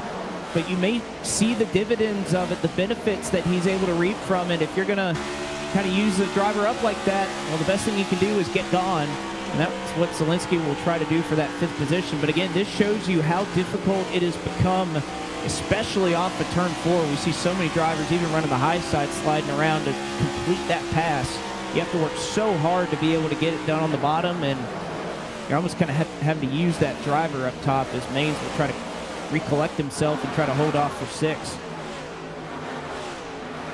Couple of taps to the wall that time down the backstretch. Hadn't talked a ton about Keister tonight before now, but that Micro Center Toyota for Tony Kanaan Esports has been super consistent, fast all night. He'll take that spot from Derek Bordeaux, who swings to the outside, maybe a glimpse of 3 wide. As to the bottom went Kerwin. It doesn't work out for Bordeaux. He'll fight the 77, and in the end, Keister wins the battle for 7th for the time being. Keister does not need to lean into the corner like some other guys. He's got the arms to will it through the corner as he's fighting aggressively, and now as Bordeaux gets back to the bumper, that 34 loves trying to toss it into the outside and 1. Oh, man, he's almost hitting the wall out there. I was about to say, speaking of just diving it in, he's almost touching the wall out there. I'm looking at Casey Kerwin here right now, though, guys. He was in the back half of this top 10. Yes, he's still back there kind of in 8th and 9th battling, but he's been slowly picking these guys off one by one, and you can never count Casey Kerwin out at any race. Up 11 spots, make it 12 for the moment as he gets a nose in front of the 34. So Casey's been improving constantly. More contact that time between Keister and the 12 of Maines. This battle going to go all the way up now to P6, and Kerwin's got a front row seat as his 77 car watches on. He picks the top side for the moment. Big out of shape for the 66, and it sounds like that 77 of Kerwin. Blake might be shifting. Indeed he is. I mean, you can look at his right hand here as he'll go off into the corner, and yep, you can see him shifting down the front stretch and then downshifting into turn 4 as they get into 3, and he is all over the back of Colin Keister. He's going to wash up the racetrack, and they're not going to make it. Crash on the front straightaway. Kerwin, Keister, and Garrett Maines involved. Jordy Lopez may have got a piece of it at the tail end. Caution is out with 35 to go. And that is how quickly things can go south here as Kerwin looked to the bottom 3 wide as Keister was struggling. And this sets us up for a 30-lap or so dash to the end of this one. And Kerwin had nothing to do with the contact that had started, but he was just flying too close to the sun. He was essentially the 3rd car on the inside of that battle at the very last minute, he was behind them off the corner and then tried to get to the inside. The 66 and the 12 had done that about 2-3 different occasions. And then once they came down, there was nothing he could do. Yeah, no, Keister, I noticed him in the middle of the lane there. He was very edgy through the center there, very loose, very, really all over the wheel trying to hold onto it. And then with Casey Kerwin diving to his inside, it definitely probably didn't help the handling on that race car and put them both in a very tough position there, and just no space here. That turn 4 exit closes up so fast, both here on the sim and in real life. So no surprise to see them get collected. Curious to see. We saw, I think, 3 or 4 cars go for the 2-tire decision. That run wasn't too dissimilar from the first one. We'll keep an eye to see what the decisions are, Blake, as we take a second look. So Keister, again, you do get a little bit of arrow loose with Kerwin right behind him, and you can see with Kerwin making the move to the bottom, he slides up, mains perhaps a little bit loose as well, drifts down the racetrack perhaps just an inch or so, but it didn't matter. And then poor Jordy Lopez, you mentioned the fact that this is a tough place to try and account for when you're wrecking, because you're exactly right, Ryan. There's nowhere to go here. The walls cover this entire racetrack. Cars bounce up all the time. So you can see Lopez actually tags the 80 there, slows down, and, well, didn't slow down a ton, but uses the wall, and unfortunately Colin Keister probably going to have some damage there. Yeah, Jordy was in a very vulnerable spot there, right? He was right behind Ryan Luza battling for position, and he already got into the back of him once and probably didn't want to wreck himself and Luza, so decided to go to the inside. And unfortunately, with how this place is here at Dover, it's a self-cleaning racetrack. Once you're in it, you're in it. Seems like almost all of the race leaders, Blake, going for 2 tires that time on pit road. Yeah, I was looking through the first car that took 4 tires is Jonathan Delaney. He's 29th. So it is universal across this field. They are not worried about the left side wear. It is all about the right side wear. You can see Tyler Gary. He actually came down and pit under green on lap 58, but that's kind of the flip side of this, Ryan, that you come down under green at Dover, you're going to lose 2 laps, and unfortunately for Gary, he did lose 2 laps. He's going to get 1 back here with the wave around, but that's unfortunately the risk you play when you pit under green at Dover. Well, let's dial up now the driver of the number 97 machine, Tucker Minter, currently leading this race. Tucker, 2-tire call for you. Everybody else behind agreed. Walk us through that. Yeah, I mean, track position is just so important in this series, and especially late in the race. And then you saw how good Caden was able to hang on. Only Steven and I were able to get past him when he took 30 laps into the race. So it was pretty much a no-brainer to take 2 tires right there. Does it help at all that we're looking at about a 30-lap run to the end of this race, and we've kind of seen 2 runs at that length already? Yeah, for sure. I mean, we just like I said, we saw Caden, hold on pretty much to the lead through 30 laps right there.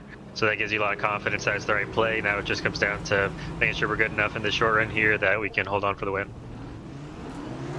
Tucker, you've seen this track go through a number of changes. Are you worried with the 2 tires that it's going to handle different, or where are you thinking about trying to make your car work the best here down the final stretch? Yeah, I mean, I think it just comes down to making sure that you get the restart done right. The restart box is shorter with the restart zone, so that makes it really crucial. Once we get rolling, I think it'll affect the balance a little bit, but clean air is so important that really that launch is what it's about. Well, Tucker, we appreciate the time and best of luck on this one. The 97 going to be lining up inside of row number 1. He has led 14 laps tonight. Steven Wilson has led 6. He'll restart P2. Caden Honeycutt has led 35. He'll restart in 3rd. And Donovan Strauss has led 34. He will restart in 4th. So all of the laps led so far tonight occupied by drivers restarting on the front 2 rows. It'll be exactly 30 laps to go at Dover. Going to be take the green flag again, this time by, again, 2 tires for almost the entirety of the field. Maines has got 4 back in 23rd. So does Delaney in 29th and on back. So let's see how they manage what could be the final restart tonight. Pace car's gone. Minter's in control. Green flag back in the air. And I'm surprised that Honeycutt got such a good launch here on the bottom. We talk about this restart zone being tough on the inside. It's even tougher from 3rd, but he got a fantastic launch for him. He may look for the race lead if he could try to make the bottom work. Tucker going to go up and try to block the run from Steven Wilson. As you can see, everybody fanning out looking for any piece of clean air they can find. Big runs topside on the exit of the corner for Wilson, actually pushing Minter clear. Honeycutt, the battle's going to be P2, but Honeycutt really tight that time. He loses P2 and almost fends Zelensky. Well, now we're singled out in front with the first two leaders here, right? You got Steven Wilson in second. As I say that, Kate Honeycutt's trying to show a nose to the inside of Wilson. Very clear tight. enough. Yeah, clear enough. Clear with contact. But Steven Wilson now really trying to put the pressure on Tucker Minter here. It's a shorter run here. We're under 30 to go. So these guys are going to be pushing hard to try and get that track position that they need. Meanwhile, midfield 2x2, just like we were racked up for the restart about 3.5 laps ago. No separation. All of this from about Nick Ottinger, P10 on back. Does the streak end tonight for Nick Ottinger? That car's been just good. Hasn't been great. He still has a ton of work to do if he wants to join these top two. Here comes Wilson looking to the inside. Almost was able to get there, but what an interesting line he took into one. It wasn't necessary that he ran high, but he entered really high. They almost touched for the race lead. Minter wiggles after a little bit of contact. That's going to give Honeycutt and Zelensky a huge run into 3.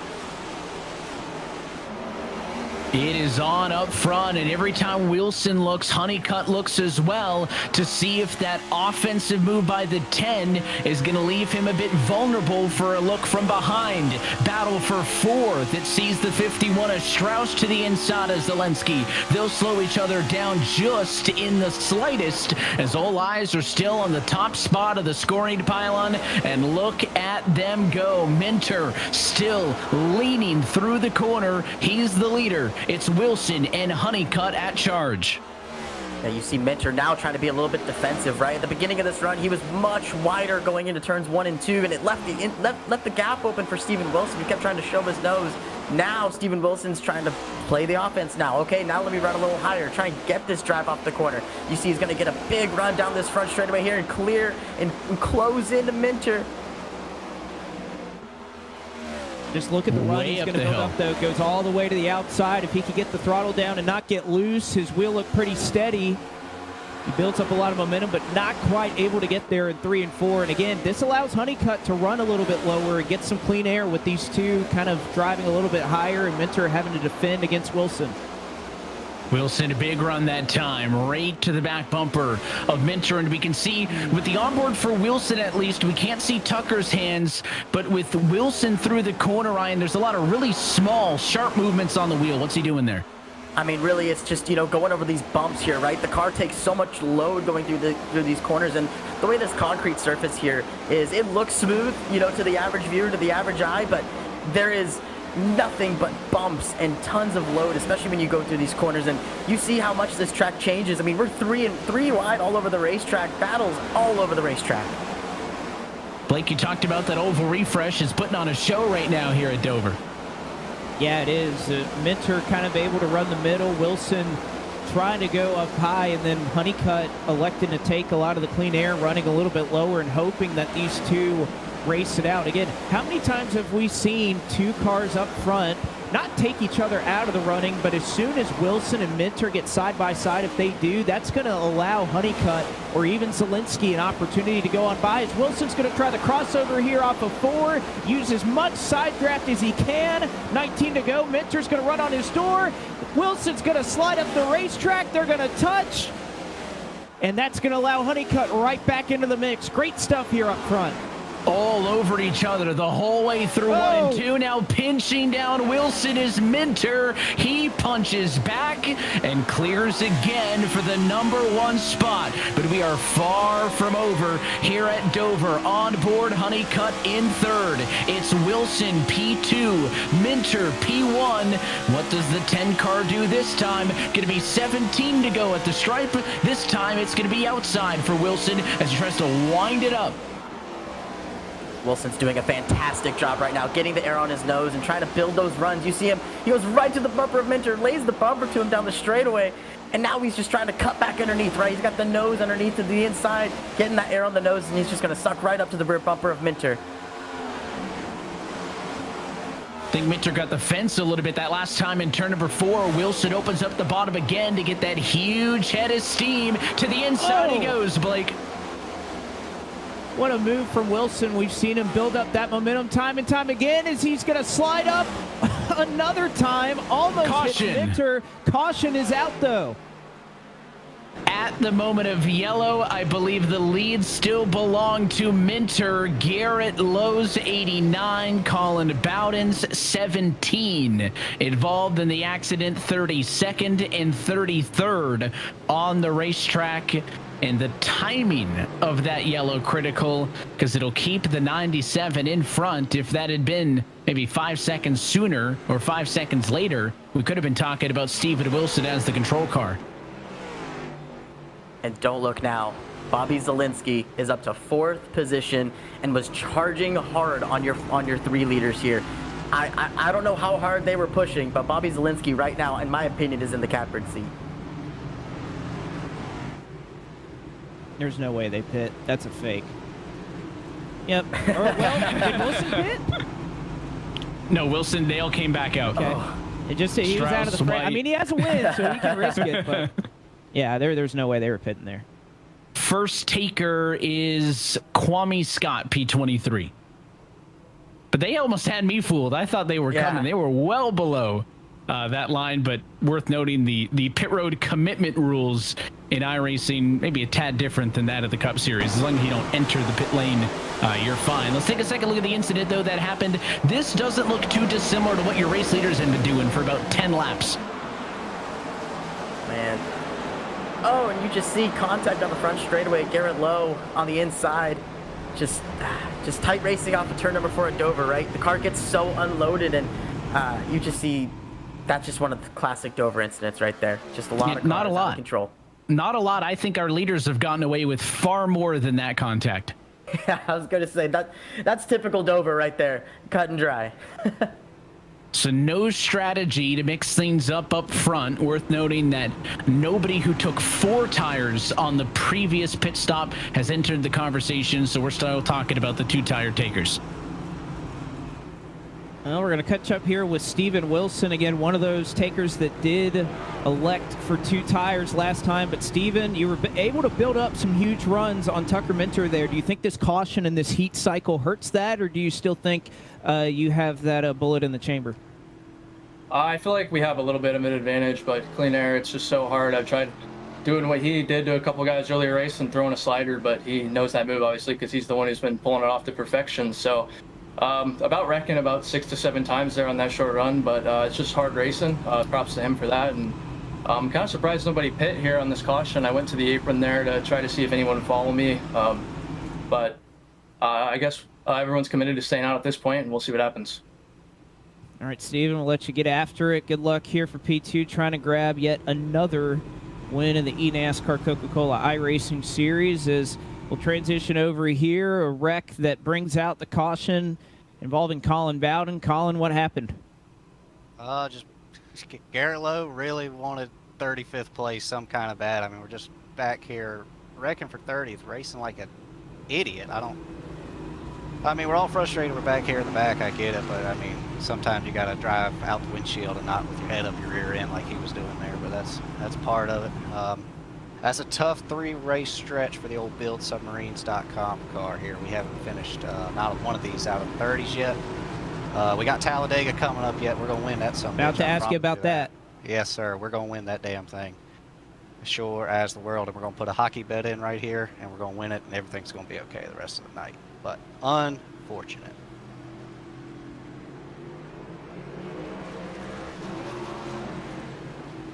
That's a good, fair point. That's a Colin Bowden interview, ladies and gentlemen. There's no other way that I can. How am I supposed to follow that up? Like, Blake just left me to the wolves there, and he's like, "Yeah, follow up Cowden, or follow up Bowden, be as charismatic as that." Not going to happen. Tough break for Colin and his crew. It is a good point to note, though, that Talladega race looming large in the minds of many. So lights back out on top of the pace car. Going to be an 11-lap dash to the end, guys. Do we get to the end on here? Man, I don't know. It's Dover. You know, we've seen all the heavy contact all throughout the field all night long. I don't care if you're one of the leaders or if you're one of the guys back there where Colin was in 30th. There's elbows out all across the field. So I wouldn't be surprised if we saw yellow here in the coming laps. Caden Honeycutt, P3. I think we're going to have another addition to Really Dude somewhere in these last 11 laps. Only one way to find out, and let's drop the green flag. Pace car is off and in. What can Tucker Minter do from the inside of the front row as the control car? Green flag in the air. It's an okay start, but a bit of a bobble through the first gear change, and Wilson's right there. Look at Honeycutt forcing his way to the outside. Really wanted to get up and off of the bottom. I love seeing the games that were being played on that restart as Minter tried to get high as they'll make contact for the top spot. Minter sideways. He hangs on to it. Wilson, we heard he was going to try to pull a slide job if he could, but not able to get there just to his inside off forward, but not enough to try and drag him back with the side draft. Steven Wilson, the defending champ and already a race winner this season. He's got a lot less to lose than Tucker Minter on the door, side by side for the race lead with about 4 car lengths a gap back to the cars in third. Minter on the outside, Wilson all over him that time at 9 to go. By the way, where did Donovan Strauss come from? He's a part of things as well. You see Ryan Luza pushing a couple cars up the track back there, but your leaders are still side by side through turns 1 and 2 down the back straightaway. Wilson is pressuring hard onto the inside of Minter. They lead, they hit! Caution as they're side by side for the lead. Who was in front at the moment of yellow? Involved is Taylor Hurst in the 33 car, and is it going to be Minter scored as the leader again, decided by just inches at the moment of yellow? I just got to give a tip of my cap to both of these drivers. Minter, holding Wilson down, and Wilson making as much contact as I think you could possibly as you possibly can without going over and stepping over that line. That was some great stuff. Honeycutt was about to go 3 wide. He was about to build up a huge run. Unfortunate there. That was some good stuff. Let's see what interrupted the battle for the race lead. They were 3 wide in the midfield. Hurst looking, is it 4 wide for a moment maybe?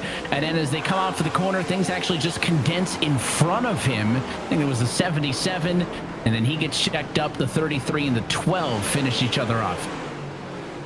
It actually looks like the 33's teammate of Jonathan Delaney also spun to the inside there. So just like I told you guys before we hit that restart, right? Everybody's elbows out, whether you're in the front and the back, and that right there was just elbows up coming off a really tight turn 2 exit. Flying by the leaders there, a wave around for Malik Ray. That could be big for the 7 car. We talked about him needing to salvage some points from tonight's race. At one point, he was down in P last. Now it's 35th. Still could be better, but he's going to get back onto the lead lap. That's big because if there's another incident, that would be more positions that he could potentially make up. So that's a championship story to keep an eye on. Well, Caden, got to talk to you this weekend. Weren't necessarily confident about about doing well tonight, and yet you're up here in the top 3. You got a shot to win this thing. What can you try to do from the position you're in with Minter and Wilson battling? What are you kind of thinking of, and how do you try to approach these last few laps? Man, Blake, I don't really know. I kind of just have to bet on the fact they're going to crash each other. We have so much grip right now. There's not really enough fall off to just go up there and drive up next to them and be able to make a pass. So. That last restart, I gave up the bottom because I thought I was going to be able to get off at 2 really good, but it took a couple laps to get past Don there. So I'm going to try to do a better job on this restart. Maybe, I don't really know. The goal is honestly for Steven to race Tucker here because I'm not going to have a good enough start unless Steven somehow messes up badly on this next restart, spins the tires and goes up in the wall or whatever. So. I don't know. I'm just going to time the restart. I'm trying not to be too greedy.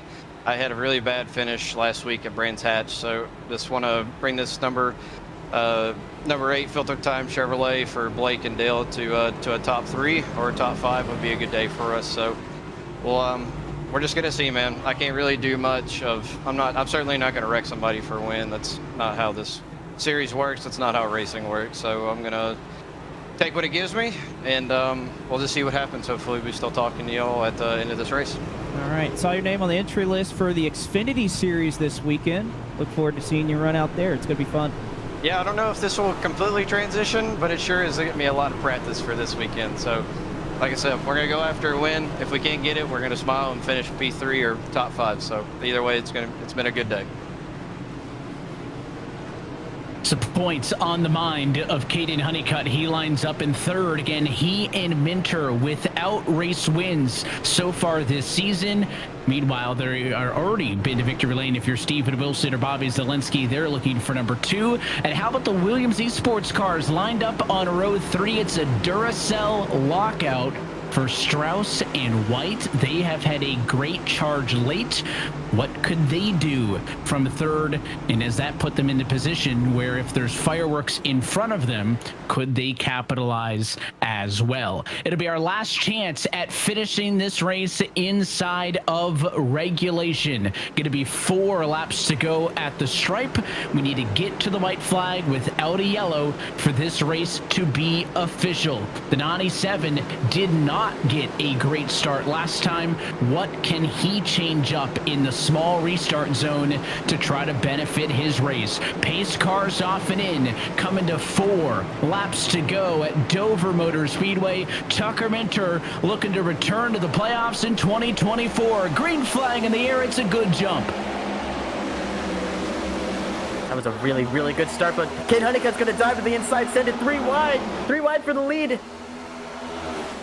Wilson looked to the high side for the moment, wasn't there. He'll tuck in line. Honeycutt bottom. Wilson gonna push Minter clear to turn 3. It was a great launch, and he went for it. Unfortunately, not able to get clear to the top, but that's exactly what Minter wants. He wants Wilson and Honeycutt to battle, and the last thing we want to see is a wreck in the back of the field, but unfortunately, that is going to put us into overtime as Garrett Lowe looks to be the one that got the worst end of it in turn 4, and we will have to re-rack him and try it once again. A tough break for Lowe, who ends up in the outside wall. Seemed to be a pretty minor incident, all things considered, but it's worth noting those yellow flags are not judgment calls by any one person. Those are automatically triggered by the iRacing service. And the yellow flag coming out automatically for Lowe's accident is going to push us into extra time. No doubt who was the leader at the moment of yellow. It was all Tucker Minter. He's probably pretty peeved about the timing of this one. Let's take a look back. 3 wide in the middle of the field.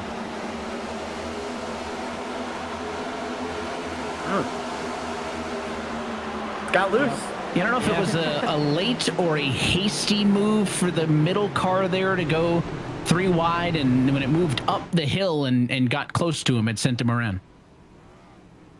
Yeah, just a quick snap and overcorrect. And again, you kind of mentioned the fact that we have a lot of cars that are on much fresher tires at the back of the field, and you know they're fighting for all these points. They're trying to get up into the top 20 and make up a few spots before this race comes to an end. You can see a little wiggle out of Ray Alfala, and unfortunately, that's enough to make contact with Garrett Lowe, who gets the worst end of it and is going to have to hold on here for the last few laps.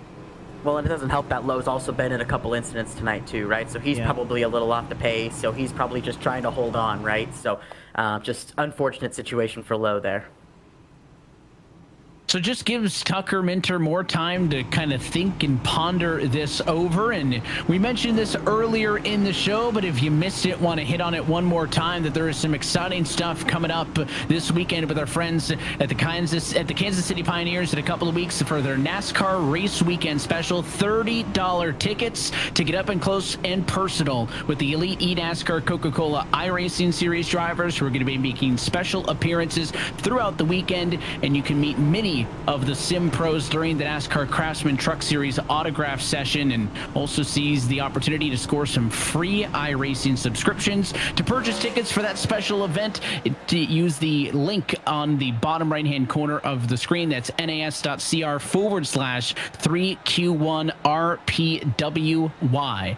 Again, a fun mix of great NASCAR racing as well as an opportunity to chat with some of the Sims best. So let's walk through eNASCAR Overtime. If they've joined us once or twice, Blake, they're probably familiar with this, but we'll run a refresher course for the sake of it. 3 attempts to finish under green. 3 attempts, and again, the one difference between what you'll see here in the NASCAR Coca-Cola iRacing Series and real life is that once they get the white flag from Barney the Flagman, we're racing through to the end. We can have anything happen on the last lap, but luckily safety isn't much of an issue, and we will race all the way back to the checkered flag.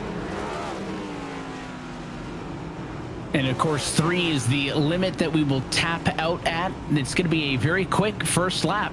So we'll see how many attempts we get at. And of course, Tucker Minter feels like that he probably had one of his better starts the last time, even though Caden Honeycutt threatened to the bottom. It was kind of quickly snuffed out.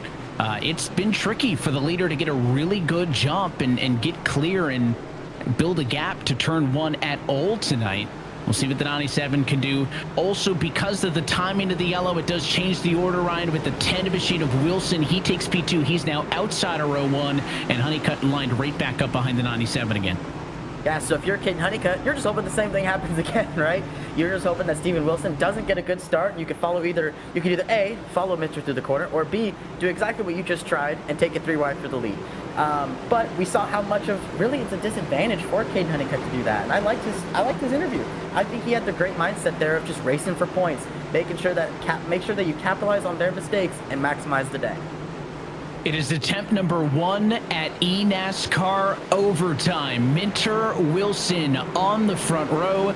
Honeycutt and Zelensky on row number 2. Pace car down and in. It is Tucker Minter's field to control as they tiptoe to the restart zone. Green flag back in the air. It's a great jump for Wilson. Nose to nose for the race lead. Honeycutt going to try to go for it once again. He timed it perfect. So did Steven Wilson. But now it's going to be side by side for each of your front 2 rows. Honeycutt's going to be clear for 3rd. The leaders side by side. 3 wide for the lead with 2 laps to go. Minter on the bottom. Here comes Caden Honeycutt. Around to the white flag. Do they make it back? Honeycutt gets tied out of 4.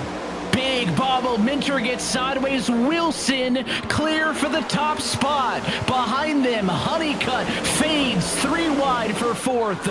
One last look. What can Tucker Minter do? Looks to the inside. Can't get to the bumper. Second time in 2024. This time at Dover, Steven Wilson gets the win. What a wild 2-lap dash. Wilson and Minter nearly wrecking for the race lead. Coming to the white flag, it seemed like it was Caden Honeycutt's, Blake. 3rd lane with all kinds of daylight, but Wilson fights back and will become the first repeat winner of 2024. This winning moment is brought to you by Coca-Cola, the official fan refreshment of eNASCAR.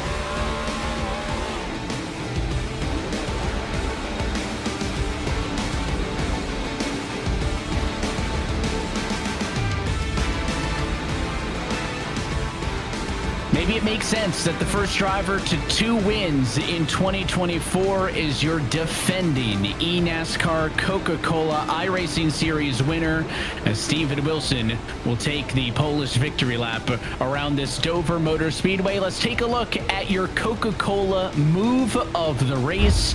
Steven Wilson leads only 8 laps en route to this victory, and it was the outside and the amazing start to this restart for the 10 car that put him in the conversation. Again, Honeycutt, such a great move. Actually hits the apron there, but he got a great launch. It's going to set them up side by side. Oh, Minter, yeah, he got tight. Yep. That was such an incredible save, though, for them to go 3 wide. And then I thought Honeycutt was in the catbird seat here, and I think he just gets back to the throttle a little too soon, gets out into the marbles a little bit, and Wilson's able to clear. At that point, it looked like Minter still had a hope, Brian, but he bobbled kind of on his own at a 4, and it just put him just far back enough. Yeah, I mean, but let's just be honest here. Steven Wilson was so much faster, right? Once Steven Wilson was able to take advantage of Tucker Minter's mistake off of turn number 2, it was really Steven Wilson's race to lose there. And Steven Wilson, you see right here, taking the checkered flag here tonight.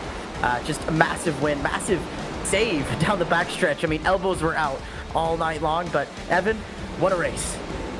What a race, and it is a second trip to victory lane for Steven Wilson so far this season. Richmond and now Dover as we head to the Sunoco post-race report.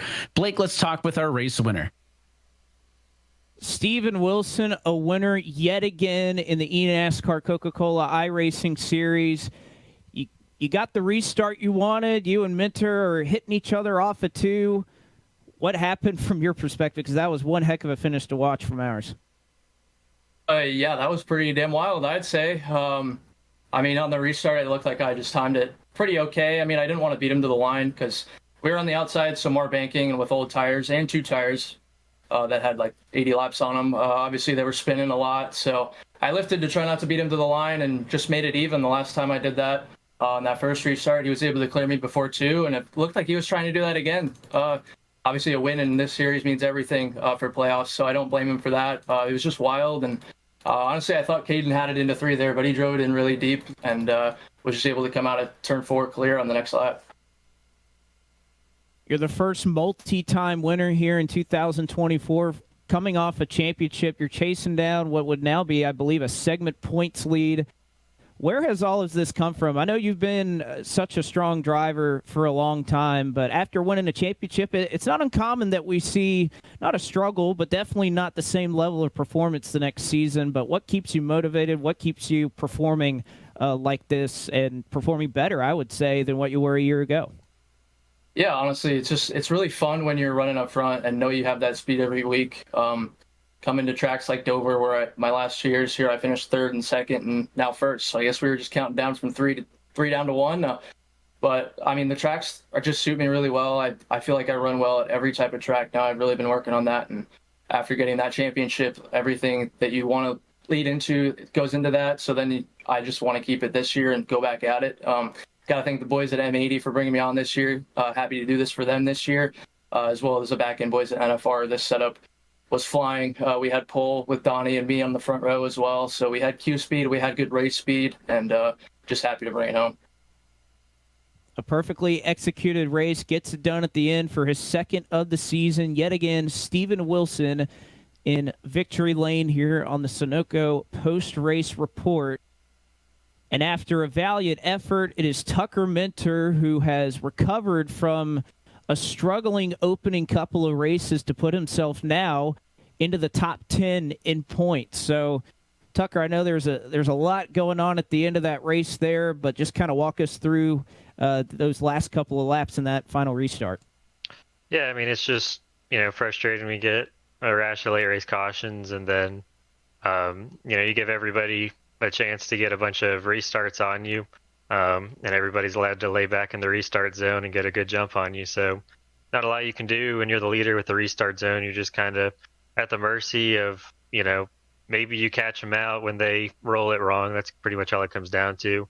I felt like I raced Steven pretty clean, and he raced me pretty clean. I'm getting pretty sick and tired of running second to Steven. But, I wasn't going to go into turn 3 and just run him over. I don't race like that. I don't think that's right. So just frustrating, but at least we didn't get wrecked on lap 4. So, it's better than how the season started, like you said.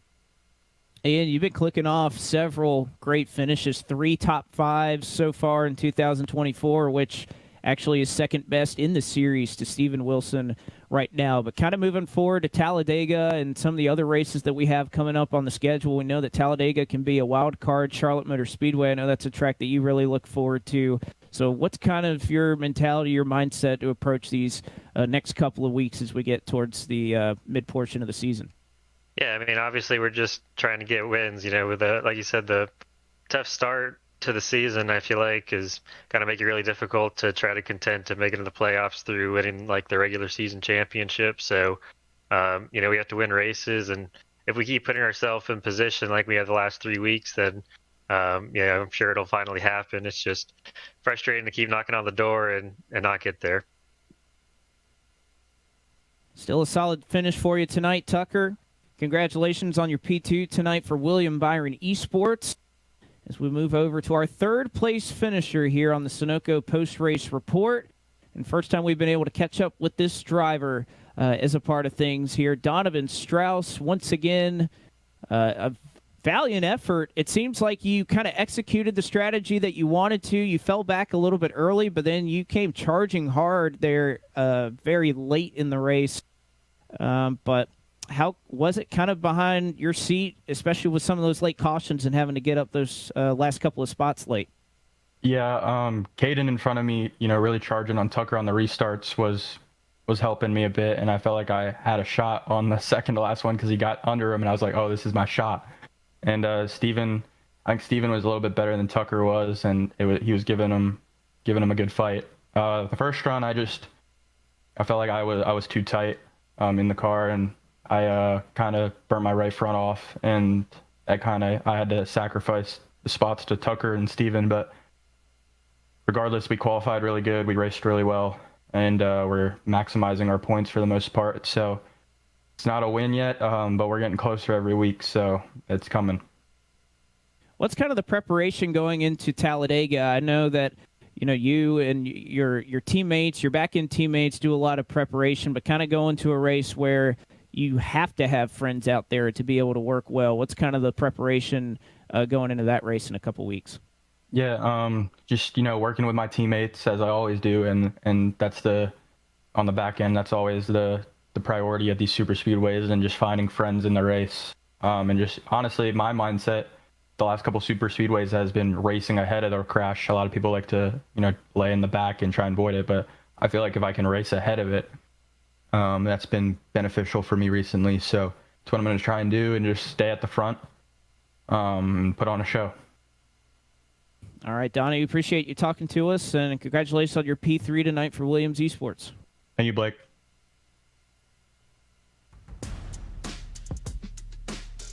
Well, we take a look at your full race results tonight, and teams are the story for many of this. Not only is Wilson a two-time winner this season, but he and Ryan Luza with a good team showing for the M80 group.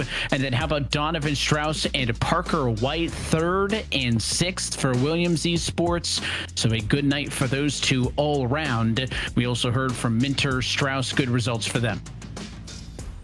How about Ryan Luza, P4? Hardly mentioned his name all night, but what an incredible run. He definitely needed that turnaround. Parker White mentioned Honeycutt fell back to 7th after some contact off of 4 on the last lap. Finishes just ahead of Nick Ottinger. So I make up 1 point in the picks. Chipping away, right? Rome wasn't built in a day. It'll keep happening for you. Still a good result for him nonetheless. A lot of these cars, you mentioned Honeycutt getting the P7. He led 35. There weren't a ton of different race leaders. Only 4 different cars, I think, lead laps in the end. A lot of these drivers in the midfield, it's worth shouting out. Vicente Salas, who finished just ahead of this group in P10. He started way back in 37th, but it was a great night for Seth the Merchant. He passed 19 cars. So did Ryan Doucette. So a lot of cars in the midfield put their work in. Again, surprised to see Casey Kerwin up here 17th, despite the issues that he had, the wrecks that he was involved in. So 17th, great late recovery drive for him. And of course, as you get down to the 30s, you get to some of the drivers who didn't get the results they had wanted. Thought it was going to be a good night for Taylor Hurst. He ends up in some of the incidents, trickles down to P29. Timothy Holmes even further down, 36th position after starting in P8. And those back 4 or 5 do not make it to the scheduled distance. So we are 2 races in to the 5 race long segment number 2. And how fitting that our 2 race winners so far, Zelensky from Brands Hatch and Steven Wilson tonight at Dover, Blake tied for the top spot. And I think you can see perfectly why the segments are a pretty cool deal. Ryan Luza came into this race well back in the point standings. P30, he's P9 right now in the segment standings, and of course his points position will improve once we calculate everything for the totals. But cool to see who's going to be fighting for some playoff points, but no shocker to see it's two of our race winners so far. Maybe a bit of deja vu because we were just here this weekend with some of NASCAR's top series, but it is our turn to head to the high banks of Talladega. 2 weeks time, Ryan, for our second super speedway race of the year. Third, if we'll tap Atlanta into that as well. Absolutely. Yeah, a couple weeks time here, back to super speedway racing. If we thought Dover was crazy, Talladega is going to one-up that for sure. Chaos here tonight, but we know that Talladega always brings the action. So a couple weeks from now, it's going to be a pretty good show down in Alabama.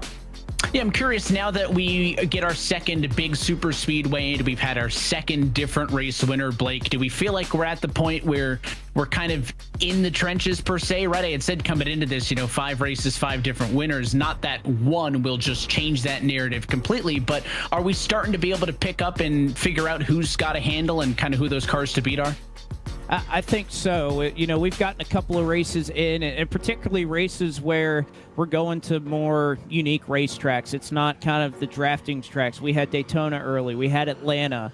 But now that we've gotten Dover, Richmond, a couple of those tracks behind us, we can really see, okay, who has fast race cars, who has speed, who's been able to execute over a number of weekends or race weeks, I guess I should say. We're not racing on the weekends, but nevertheless, we're seeing who's able to put all of these races together. But then you throw Talladega in the mix coming up in 2 weeks. That's going to be huge potential for a first-time winner this season to go to victory lane. So that could kind of take everything we've learned early on and throw another wrinkle in it. Well, and that's my big thought, Ryan, as well, is that, in the NASCAR Cup Series, you get a couple more looks at some of those super speedways throughout the year to be those difference maker racetracks for some teams. After the next race at Talladega, that's it for us. Daytona gone, Atlanta gone, Talladega gone. So if you're somebody that's banking on a track like that to present you an opportunity, we're going to be out of chances before we even get halfway through the regular season. So that's a big race in 2 weeks.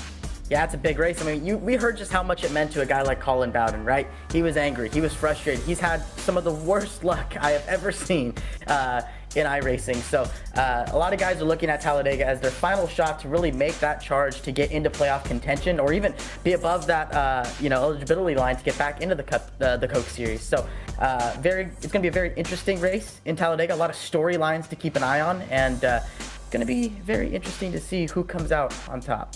Everybody looks at those races as an opportunity, and I think after the race, most people leave upset. That's just how the super speedway racing is, and we hope that you join us for that one in a couple of weeks' time. Until then, though, that is it for us here tonight from Dover. On behalf of our entire team at NASCAR, iRacing, and for your broadcast team tonight, for Ryan Vargas, Blake McCandless, and myself, Evan Pasoko, I want to thank you for tuning in and congratulate your defending champ, Steven Wilson, now a two-time winner in 2024. We're back in 2 weeks' time. That one on Tuesday, May the 7th. That race and every race of the eNASCAR Coca-Cola iRacing Series can be found exclusively here on the iRacing Esports Network and streaming live at eNASCAR.com. Till next time, good night from the Monster Mile, where it is Steven Wilson in victory lane again.